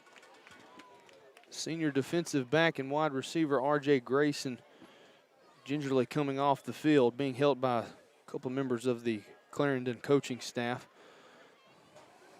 Best wishes to R.J. Hopefully he's not too banged up as he makes his way to the bench. Yeah, Jacob, you know, I'm not gonna guess what it is or anything like that. You're glad to see him come off field under his own power, but he is hurting.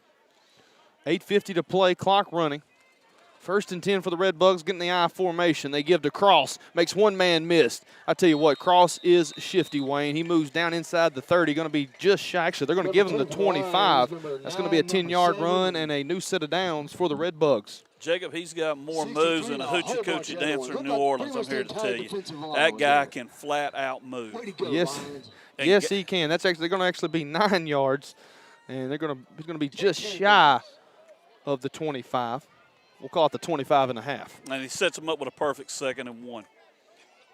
This has definitely got Gary Lewis written all over it here. As the clock nears the 8-minute mark. Come on, crowd, let's make some noise for your defense. Get that energy going back up. And just like that, I believe that's Brown on the keeper. He's going to pick up a first down. That'll stop the clock momentarily to reset the chains.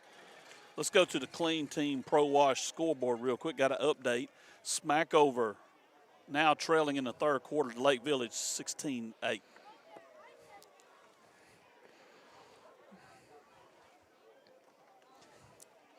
Is that one back in the county? That's back in the county. Okay.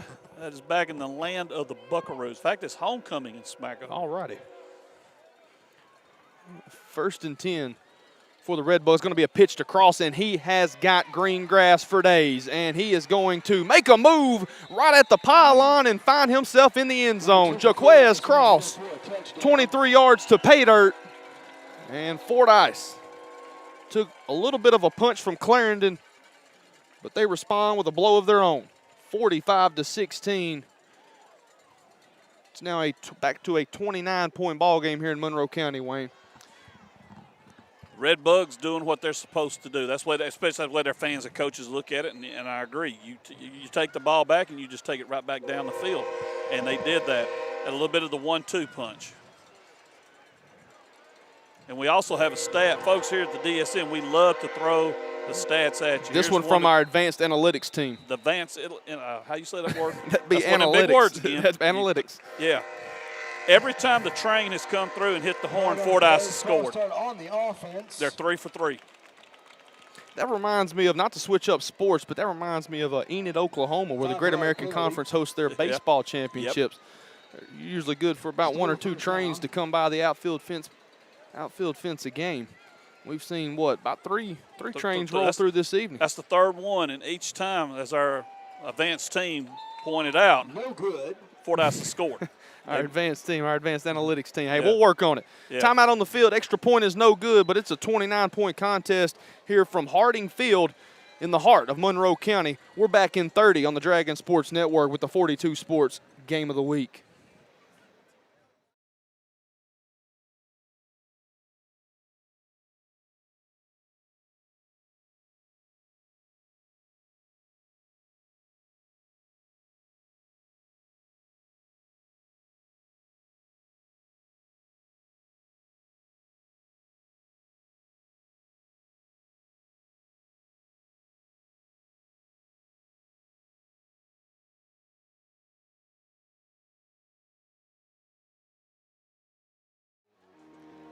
.7:21 to go here in the 3rd quarter. It's 45-16. Fordyce Red Bugs again on the march. They take it down, they score, and now it is the Lions' turn. Let's see if they can get a little something going.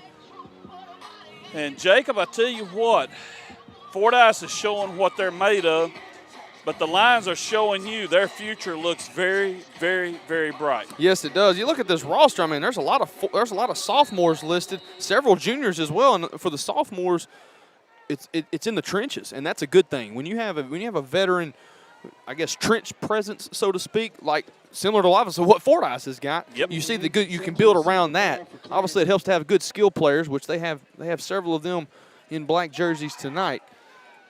Like you said, Wayne, you got to think the future's bright here in Clarendon, and that ball is going to be picked up by A.J. Johnson. So, hey, the Lions with a great field position. It's going to be spotted at about their own 47. So we'll see from the offense here with 7:21 to play in the 3rd quarter. And I tell you what, I'm going to go ahead and be selfish here. I want to see some more McAdoo. I do too. Put the ball in his hands and let's see what can happen. 15 Division I offers. Bear with me here, folks. Kansas, Auburn, Houston, Arkansas, Florida International, Baylor, Ole Miss, Tennessee, Missouri, Texas A&M, Memphis, Nebraska, Oregon, Oklahoma, and Florida State. Holy Moses. And he's a junior. Yes, just a junior. It won't be 15 by the time it's all said and done. It'll be a lot more than that. Williams keeps on the fake to Hampton, and he's really got nowhere to go. He's going to lose a couple of yards on the 1st and 10 play. And for the most part, minus 3 drives, that's what it's been for the Lions offense tonight. The Redbugs, their defensive line has controlled. And, Jacob, we got a player. I just having the notes here. We got a player down. We're going to step away, folks, for 1 minute, and we'll be back.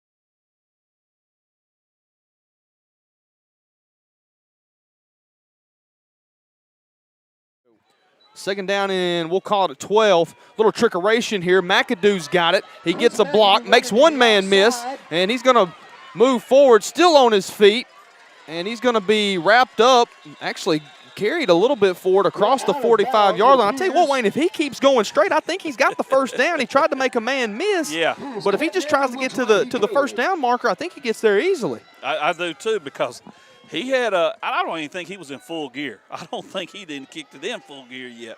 And I thought he had the first down, but then he tried that little miss-me move, and it didn't work. 3rd down and 4. It was an 8-yard carry, an explosive one at that.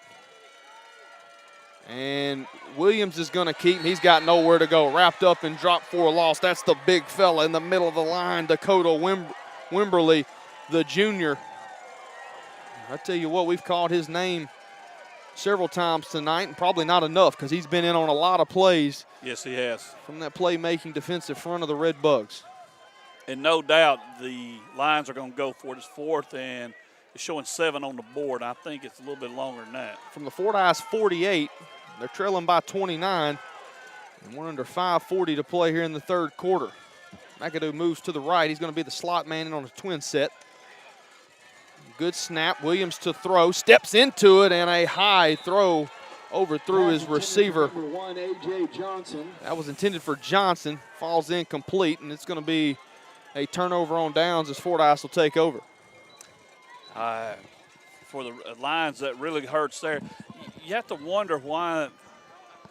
I know we keep harping on it, but McAdoo, you just put the ball in his hands at this point. And I guess what I'm alluding to, go back to Strong in 2011.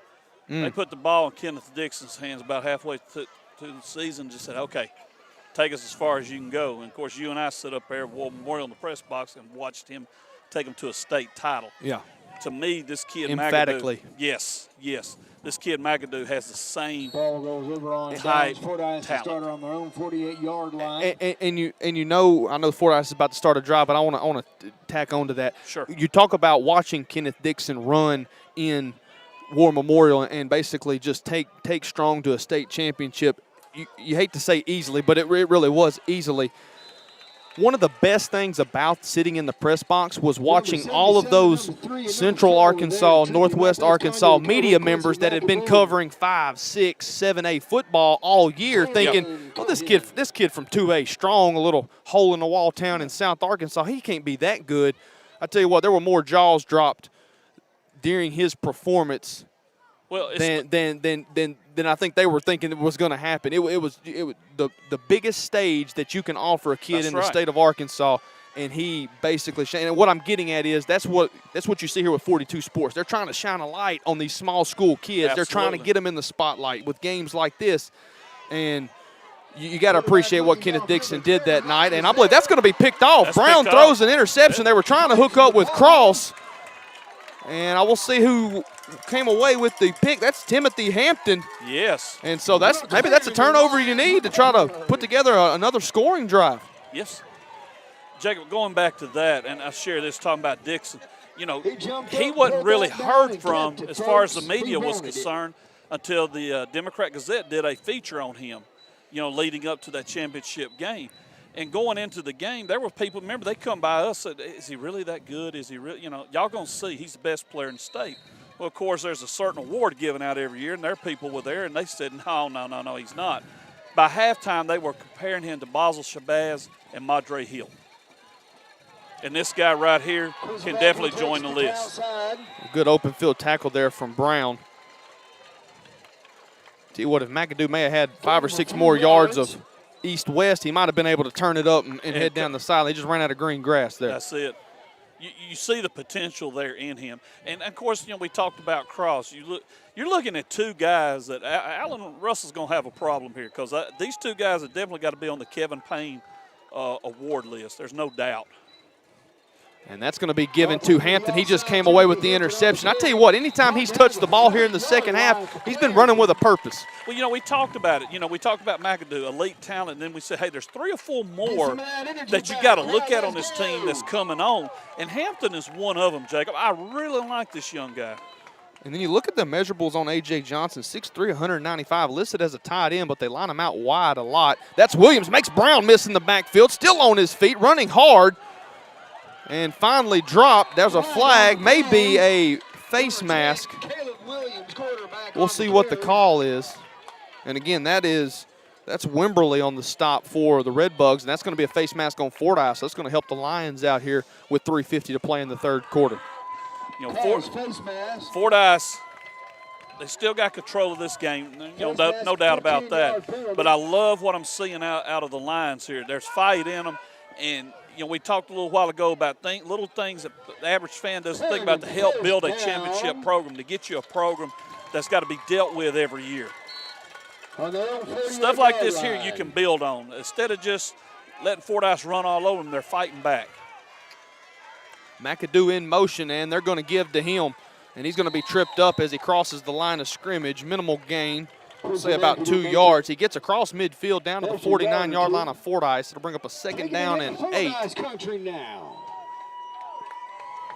Under 3.5 to play here from Harding Field in the heart of Monroe County. The 42 Sports Game of the Week. And they give to Hampton and falls on the turf. I'll tell you what, Wayne, if he does not trip up there, he realizes it too. Yeah. He realizes it too. He has a lot of green grass in front of him, and he may still be running. Clock moves under 3 minutes to play. They got a very doable 3rd and 6 here, Jacob. 4 down and 6 yards to go, less than 3. Shotgun, split backs, twins formation to the right. Tight end's going to line up to the left.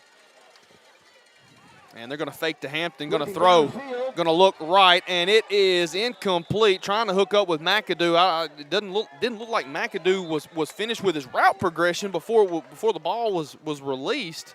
A little bit of miscommunication there. Clock stops with 2:39, and now it's a 4th down. And I mean, Wayne, it's a 29-point ball game. They got to go here, right? No doubt about it. It doesn't matter where you're really at on the field. You got to go for it. Of course, they're sitting on the Fordyce side. They got trips to the top, Jacob. Hampton out of the backfield, and Williams is going to run. He's going to be leap, and he's going to get across the 40, and that's going to pick up a 1st down. That's a big-time play there from Caleb Williams. On 4th and 6, he gets 8, and he keeps the drive alive for the Lions. What is he, a senior, junior? He is a junior. Man, I tell you what, they have got a lot to build on. Way to go, Caleb. And with that play there, Jacob, like you said, fresh set of downs, ball on the 39. They got a little something going again.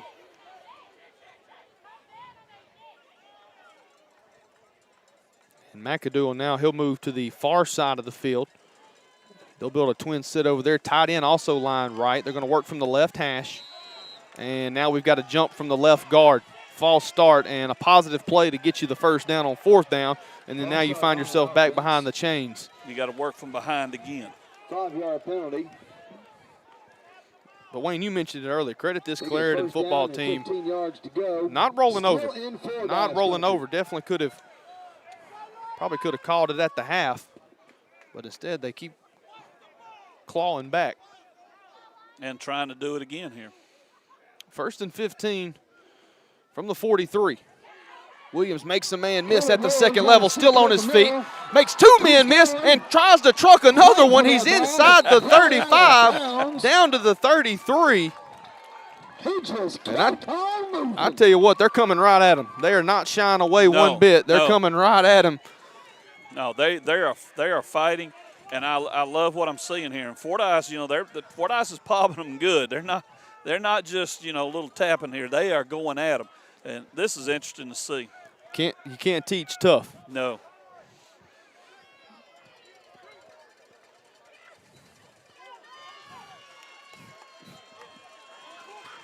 And they're going to go offset line here. They're going to go, and the ball is fumbled, and I believe Clarendon's going to come away with it. They will, and I believe they got the first down in the process. That was a formation we'd yet to see from the Lions tonight. They had 5 offensive linemen to the left of the center.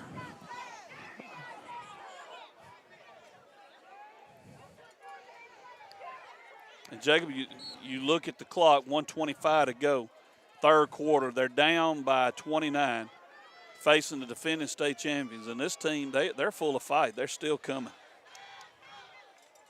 And you and I have done our share of games where once things kind of start going sour for somebody, they get all the way sour. Oh, yeah, this is like the Sunday chicken when it's ready. Pap always told us, stick a fork in her, boys, she's done. And you thought this one might be, but look what they're doing. They're going to go heavy to the right, but I believe we've got a timeout. Clarendon's going to talk things over. We're going to step aside with them back in 30 with the 42 Sports Game of the Week on the Dragon Sports Network.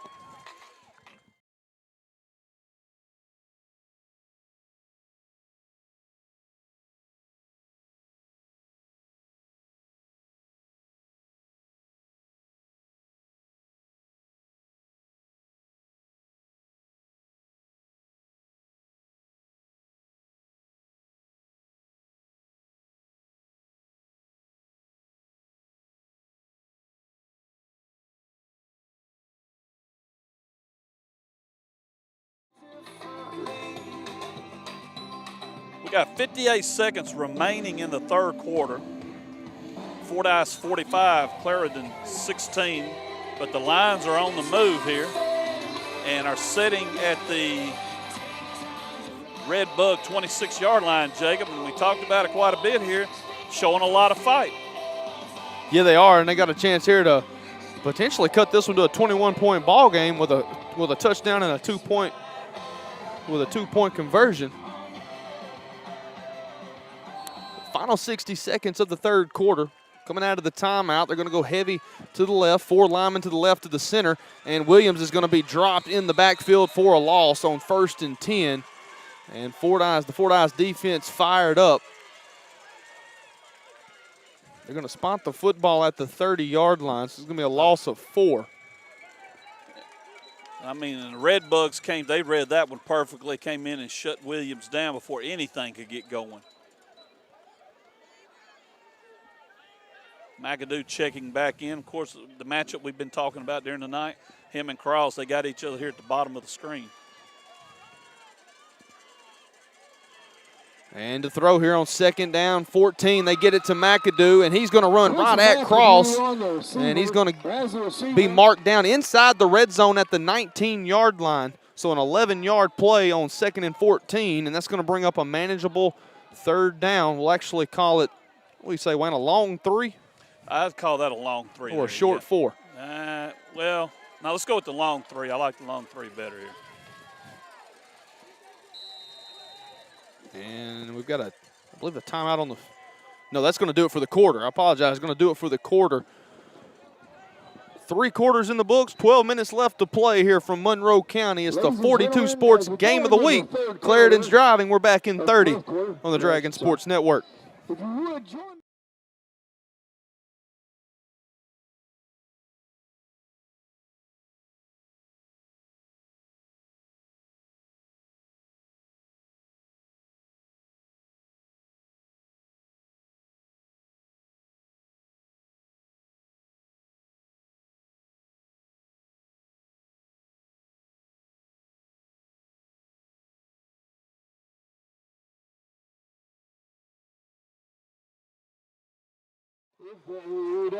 We are back here at Harding Field. Jacob, I tell you what, I've been to 3 goat roping contests and 2 state fairs, but I've never heard "Take Me Out to the Ball Game" sung in a football game at the end of the 3rd quarter.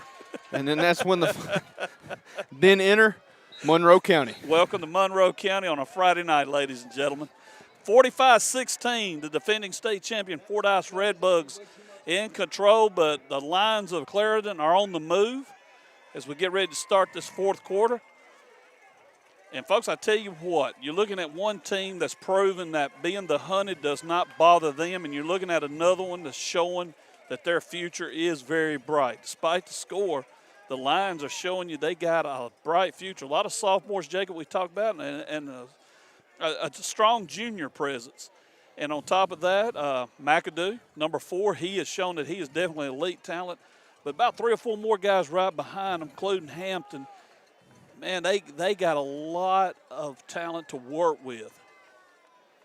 Yeah, Williams. You know, they'll lose Timothy Hampton and A.J. Johnson to graduation. But they do have a sophomore, number 5, Taylor McAdoo. Yep. I would think that would be the younger brother of Quincy. And they're going to give to the elder McAdoo. He's still on his feet, and he gets hammered down hard, but he moves inside, I believe. They're going to say he's just shy of the 5, but that's going to set up a goal-to-go opportunity. So they convert on 3rd down and bring up a 1st and goal here on the first play of the 4th quarter. Jacob, I tell you what, he made that one little move, and he's through there immediately. And the ball's on the ground, and it's going to be whistles blew it dead. Whistles blew it dead. Even though there was not possession, it was still blown dead. And taking it to the house is going to be Joshua Harrington, but I got a feeling that one's going to come back. They blew it dead, even though there was not possession. Yeah, they did. The ball was still out, and the official moving in, waving it down, and you hate that because it looked like a fumble.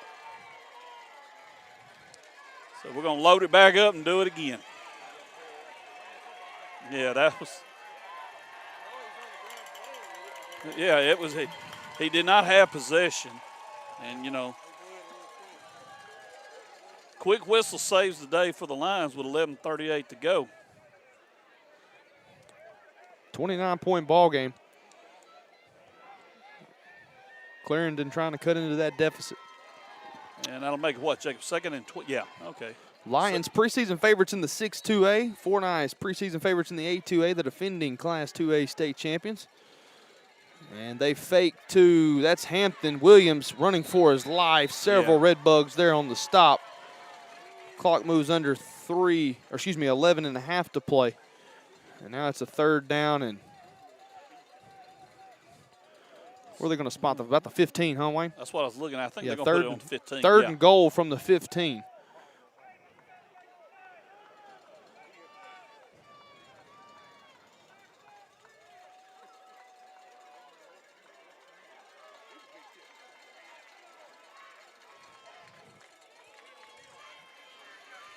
Williams to throw, and looks to the end zone. Incomplete, was trying to hook up with, I believe that was A.J. Johnson. Low throw on the run, falls incomplete. Now it's going to be 4th and goal. Stops the clock with 10:52 to play here in the 4th quarter. Well, no doubt. My 2 cents worth, you put it in McAdoo's hands and see what he can do. Somehow or another, maybe a little rollout, flip it to him. He's got the moves, just give him a shot. Arguably one of the best players on the field, both sides of the football, here in a 4th and goal from the 15. You got to make something happen.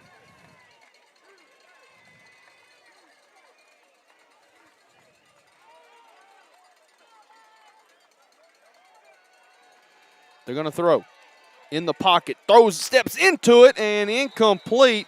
No flag. Maybe going to say it was an uncatchable ball. McAdoo falls to the ground, as does the football, and that's a turnover on downs for the Lions. They'll give it back to Fordyce here with 10:48 to play in the game.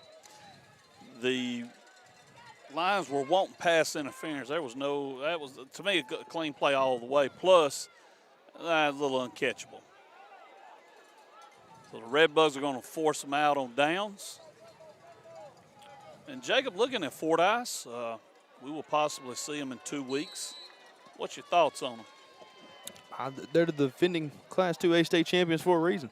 And they're showing it tonight. They're showing it good. Yes, I mean, they are. the best analogy I can think of is the one you've said a couple of times tonight is they do not mind being the hunted. Yeah, that's good. I like that. Ex-Wildcat said, "We are who you thought we were," and they are. They're showing it, and they got a challenge here. They got, in fact, here in the second half, Lions came at them, and they responded like a defending state champion should respond. So no gain on the first down play. It'll be second down and 10. Clock moves under 10 and a half. 45-16 is our score if you're just joining us. What do you say, Wayne? 2, 3, 4, too many mistakes for the Lions tonight. Well, I go back to that one drive, and I'm not saying that was the complete difference, but that really took the wind out of their sails when they were trailing 20-8, and they got inside the Fordyce, I think, 25-yard line, and they put the ball on the ground.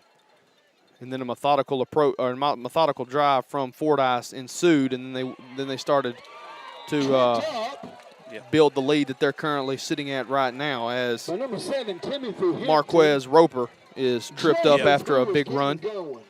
And Jacob, one other thing, the reason that score was 20-8, let's don't forget, everybody was questioning the onside kick. Why are you onside kicking? You just got back in the middle of this thing.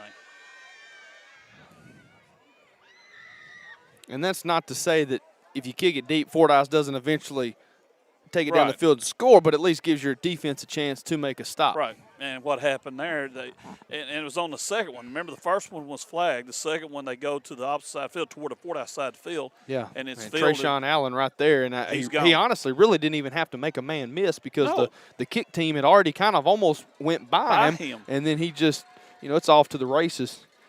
He waltzed into the end zone. So 1st and 10. We've hit the 9-minute mark here in the fourth quarter. Beelan carrying it. The outside, but he is met every time by a Clarendon Lion. Way to go, defense. And one game we were checking on, we was looking at a few scores, or trying to get a few scores here. Gurdon over Foreman. Is that fourth quarter? Did they hit the fourth? Yeah.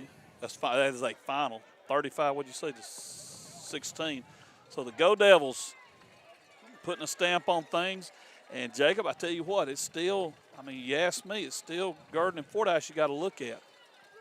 Cream of the crop in Class 2A. Yep. Second down and 9 for the Red Bugs. They give to Beelan, bounces around, and he's got some running room. He's up down the Red Bug sideline, stops and makes a couple of men miss, finally wrapped up and dropped by a pair of Lions, but he moves up to the 45-yard line. That's going to be a 19-yard run. And I don't know if there was some flags thrown on the far side of the field or if the Fordyce fans were thinking that a flag needed to be thrown. Both teams doing a little talking at one another. You got to think if these two square off in 2, or if Junction City and Fordyce square off in 2 weeks, I don't think there will be too many pleasantries exchanged between either team. Well, they won't be talking about what you're going to do during Christmas break. I can promise you that. I think what it is, they got a player that's shook up, and they're trying to get him out. He's down. I believe it's cramps. Yeah, I believe it's McAdoo as well. He was cramping earlier here in the second half.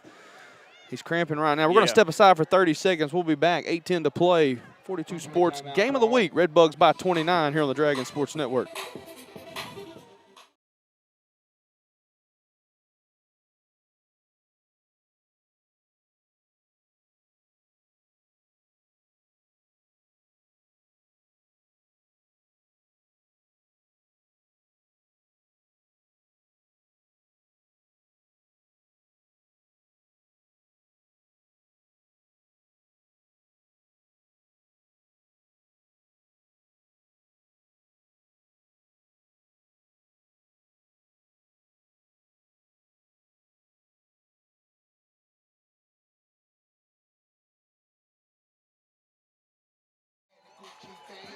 Y'all give it up. 8:10 remaining in the contest. Fordyce on top, 45-16. Red Bugs cranking it up again on the move. I believe, not too familiar with some of these names you've been calling, so I'm thinking they got some backups coming in. And they're looking pretty salty, Jacob. I tell you, was it Beelan? Yes, Beelan and Roper. Yep. We've seen them carry the football so far. Good runs. Good, solid runs. By both of those young men. 8:10 to play, fourth quarter. Clock starts on the head official's command. 45-16 is our score. This one was billed as the 42 Sports Game of the Week, and there, Wayne, I tell you what, for a first 18 minutes of action, it was as billed. Yes. Redbugs not in any hurry. They are watching the clock. Their clock is winded. They're running. They're watching the play clock. They're going to take the snap probably, I'd guess, right under 5 seconds. And it is down 2-5, and here we go. And they're going to give to, that's going to be Merritt, and he is going to find himself inside the red zone, and he's got one man to beat, and he'll beat him to the goal line. Touchdown, Fordyce, 51-16. It's now a 35-point ball game, and the Red Bugs put the finishing touches on Clarendon here tonight in Monroe County. And I believe my Estelle Waller 5th grade math, that is 35 points, and that will be the mercy rule. And I think that's what the officials are discussing, it looks like. Solid run there by Merritt. And there's not much else you can say. Yeah, it was Fordyce doing what they're supposed to do now. Is what you expect the defending state champions to do in a situation like this. Hammering in the final nail. And now they're going to bring Allen on for the extra point attempt. He's missed his last 3, but the deficit's already 35 for the Lions. So all he needs to do here. And they're going to give a sideline warning. So it's not going to be a warning now. They've already received 1. So they're going to actually going to be a sideline penalty. They will assess it on the kickoff. Okay. Now we're ready to go.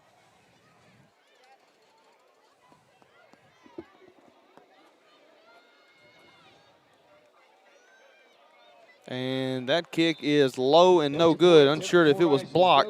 Timeout on the field, 7:16 to play in this one. 51-16. Fordyce on top of Clarendon in a 2A clash. The 42 Sports Game of the Week. We're back in 30 seconds on the Dragon Sports Network. Score is still 15.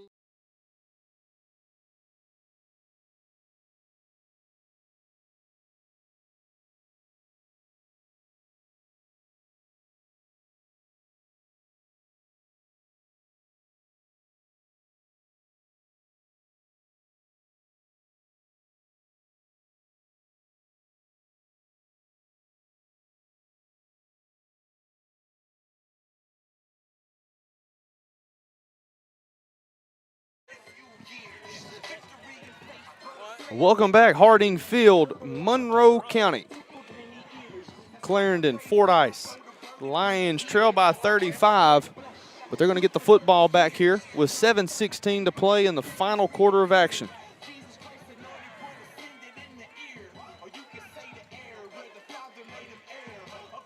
And remember the penalty being assessed, and I think that got a little confusion going here. Now they're getting everything straightened out. The last Friday of football in the month of September. And folks, I tell you what, I've eyeballed many a September Friday night football over the years, but I never dealt with a month like this. It has been something else. I believe now, Jacob, we're about set to go. Fordyce is going to be kicking off from the Clarendon 45. I say just put your leg into it and see how far you can kick it. There you go. Aim for the goal post. And that's what he did. That's what he's going to do, and it's going to be fielded inside the 5 and around the 3.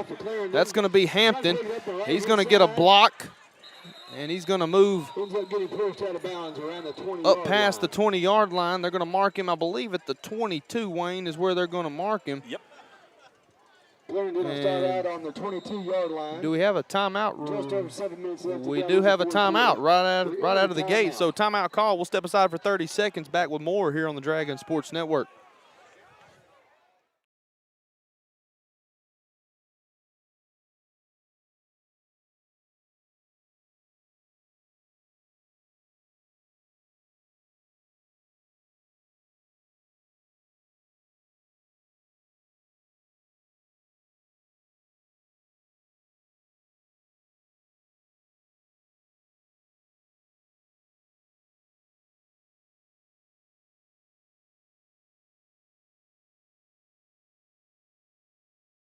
Oh, we got 7:08 remaining here while little Louie goes on in the background.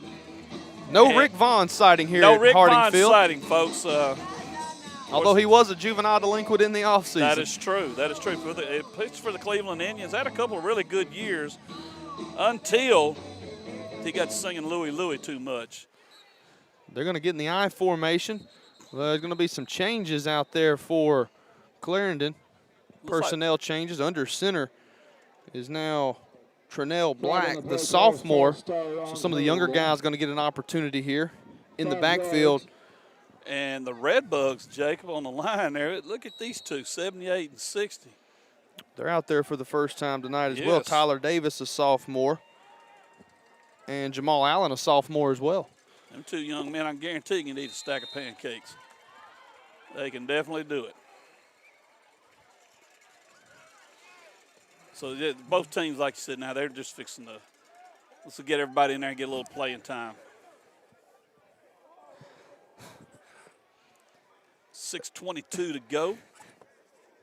Fordyce 51, Clarendon 16. And I guess I lost both. I guess I lost both of y'all. Push it up to the 18-yard line. My, oh, my. Hey, it's just an observation.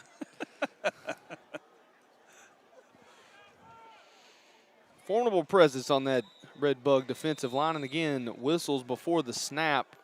I believe they're actually going to say neutral zone infraction on Fordyce. So lined up in the neutral zone.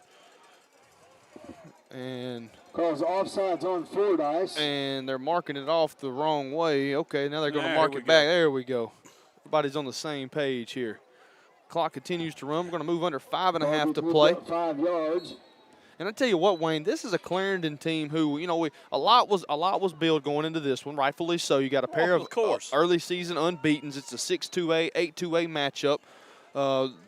These two conferences have played a lot of good games over the past, you could probably say decade, maybe decade plus, 15 years. But for Clarendon moving forward, I mean, this is a team that's chasing their first outright conference title since '84. Well, Jacob, you know, you talked about from 2013 to 2019, 7 years there. This program has struggled. Not to interrupt you, but during that time, the most wins that they had in a season was 3. They matched, like you said. And they've already matched it this year with a lot of football left. And they have put up a game fight tonight. It's just you looking at a team, and that's one thing I wanted to really see. How does Fordyce look? You win state. Sometimes a team wins state, and they're like, okay, we did it. What you got to realize is you become the hunted. And these Redbugs have shown that don't mean nothing to them. You know, they wear the target well. That's it. They wear it very well. Well, you look over here on the other side and you go, okay, you know, Clarendon's taking it on the chin tonight. Boy, they're down 5 touchdowns. But this team is showing fight. And the coaches said you can build on a game like this, saying, okay, we want to be in their shoes someday. We want to be there. Guys, we're capable of getting there. And they are. And another flag. The good thing is the clock will continue to run. And everybody, of course, I'm pretty sure, excited about tomorrow. The SEC kicks it off. The Hogs will get Georgia. Calls offsides. 5 yards. You don't go ask. It's definitely on their mind. Yeah, I guarantee it is. And they're going to be a keeper here. That's going to be the sophomore, And he's going to lower his shoulder, moves across midfield. Nice run there by Trinell Black. 15, Trinell Black. I'll tell you one thing I've noticed about these lines. They don't mind contact. No, they don't. No, they don't. They definitely practice the old contact drills here in Monroe County.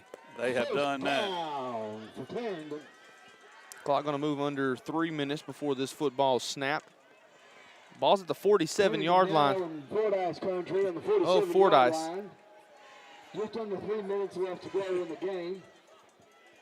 Out of the I formation. That goes to Fletcher. Fletcher's got some running room along the left side, and he's going to move out of bounds as he gets up, or excuse me, down near the 30-yard line. We'll see where they officially spot him. Going to spot him just shy of the 30 at the 31. That's another first down. Clock closes in, Jacob, on 2.5 minutes. Folks, we're going to go ahead and alert everybody. We're going to go ahead and start the pregame show because we got a little trip we got to make here in a minute. 42 Sports Game of the Week. Alan Russell and company picking this one, and you can see why they did. Now, the score might not reflect it now, but at one point, this one was pretty tight. First 18 minutes especially, you know, he's like, okay, Clarendon's going to make a fight of it, despite the fact they don't have a lot of depth, don't have a lot of experience. But we touched on it a while ago. Fordyce, as you said, they're the hunted and they wear the target well. Clarendon is up and coming. Right now, the 6-2A will go through Clarendon. There's no doubt. There's no doubt. I'm curious to see if there's anybody in the 6-2A that can handle McAdoo. I'm curious to see how the rest of his season unfolds. And on the other side, Jacob, Fordyce, as advertised, they're still the team you got to deal with, and they will go to 4-0 tonight. Depending on how things, pan out, October 9th could be a really big date. That's when they come down to Junction City. That one's been circled on the calendar for quite some time now. Right after the state finals last year, that one got circled. Yes, it did. As soon as they announced the playing dates, that one got circled. So it's going to be interesting to see. And the one thing we have not touched on tonight, and let's go ahead and mention it, and it's COVID. I mean, the elephant in the room. The elephant in the room. And the question is what happens if teams keep canceling? And I'm going to throw this question to you. If teams keep having to cancel and stuff, especially with conference play, if you're AAA, do you go ahead and say, okay, and you just pick a date and say, we're going to set the brackets, we're going to go ahead and have a playoff, everybody's in?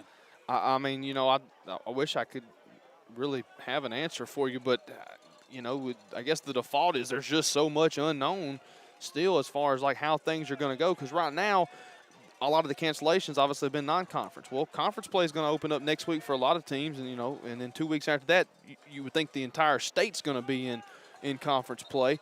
And so, what happens when conference games start getting scheduled? Then do you go to a winning percentage type thing? What do the AAA bylaws say as far as determining, a champion in a conference in which teams haven't had a chance to play each other based on cancellations or whatever the case may be? So, there's still a lot to figure out. It's going to be interesting. The best case scenario is that it really just starts to die down.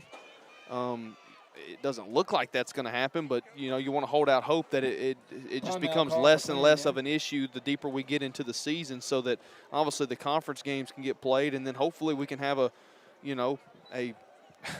a COVID-free playoff. Yeah, that's for what all you're the hoping classifications. For. Yeah, you're right. Well, let me say this: we're going to go ahead and go into our post game. The 42 Sports post-game sponsors are Hobbs Wholesale Cars and Fordyce, Merchants and Planters Bank in Clarendon. We want to thank both of these for being involved with Mr. Alan Russell and 42 Sports. And we encourage you, if you have a business and you want to help promote kids, especially in Class 2, 3, and 4A, go on Facebook, get a hold of Alan Russell, and let's see what he can do for you. There's a lot they got going on. He touched on a little bit about the 3-on-3 and all. And, Jacob, I know you are a big fan of what they're doing. Yeah, I mentioned it when we were talking about Kenneth earlier, Kenneth Dixon at Strong, and how a lot of the Central Arkansas, Northwest Arkansas media were kind of spectacle against, Kenneth and what he had brought to the table there in 2011. And you see what a gentleman like Alan Russell's trying to do, bring attention to those smaller classifications, get those athletes in the spotlight, let make it easier for colleges to notice these these small school players, because there's a lot of talent in the state when you start talking 4, 3, and 2A football. And so if you're unfamiliar with 42 Sports, hey, go on Facebook, type in 42 Sports, check them out. A lot of content throughout the week leading up to game days, a lot of game day content. Give them a like. Let them know that you like it. And if there's some things that maybe you'd like to see them do, let them know. Give them some feedback. Let them know what you want to see, because I guarantee you Mr. Allen will be the first to tell you that he does it for the athletes first and then the fans second. So it's one of those things where this is good for the state. What he's got going is a great opportunity for these small schools, for these athletes, and hopefully it just continues to build from here. And they're very good. Like Jacob said, you want to, hey, I would like for y'all to come cover this, come do that, whatever. They have a very good response time with 42 Sports. If you message them on there, they will get back with you. Want to thank Alan and Knight for asking us to come over here and do the game. We hope you enjoyed our broadcast. To Hobbs Wholesale. And let me pull this back up, make sure I got it right. I do apologize there. Hobbs Wholesale Cars and Merchant and Planters Bank, thank y'all for being a part of the 42 Sports broadcast. To our sponsors tonight, I know it wasn't the Dragons. We're glad that we had the opportunity to give our fans, back in the border town, something to watch, some football to check out. We hope you enjoyed it. And to our sponsors, thank you, because we were able to do this because of you. For Denton Ashcraft, Jake Pumphrey, I'm Wayne Pumphrey. Everyone have a safe and wonderful weekend, and we'll see you on the flip side.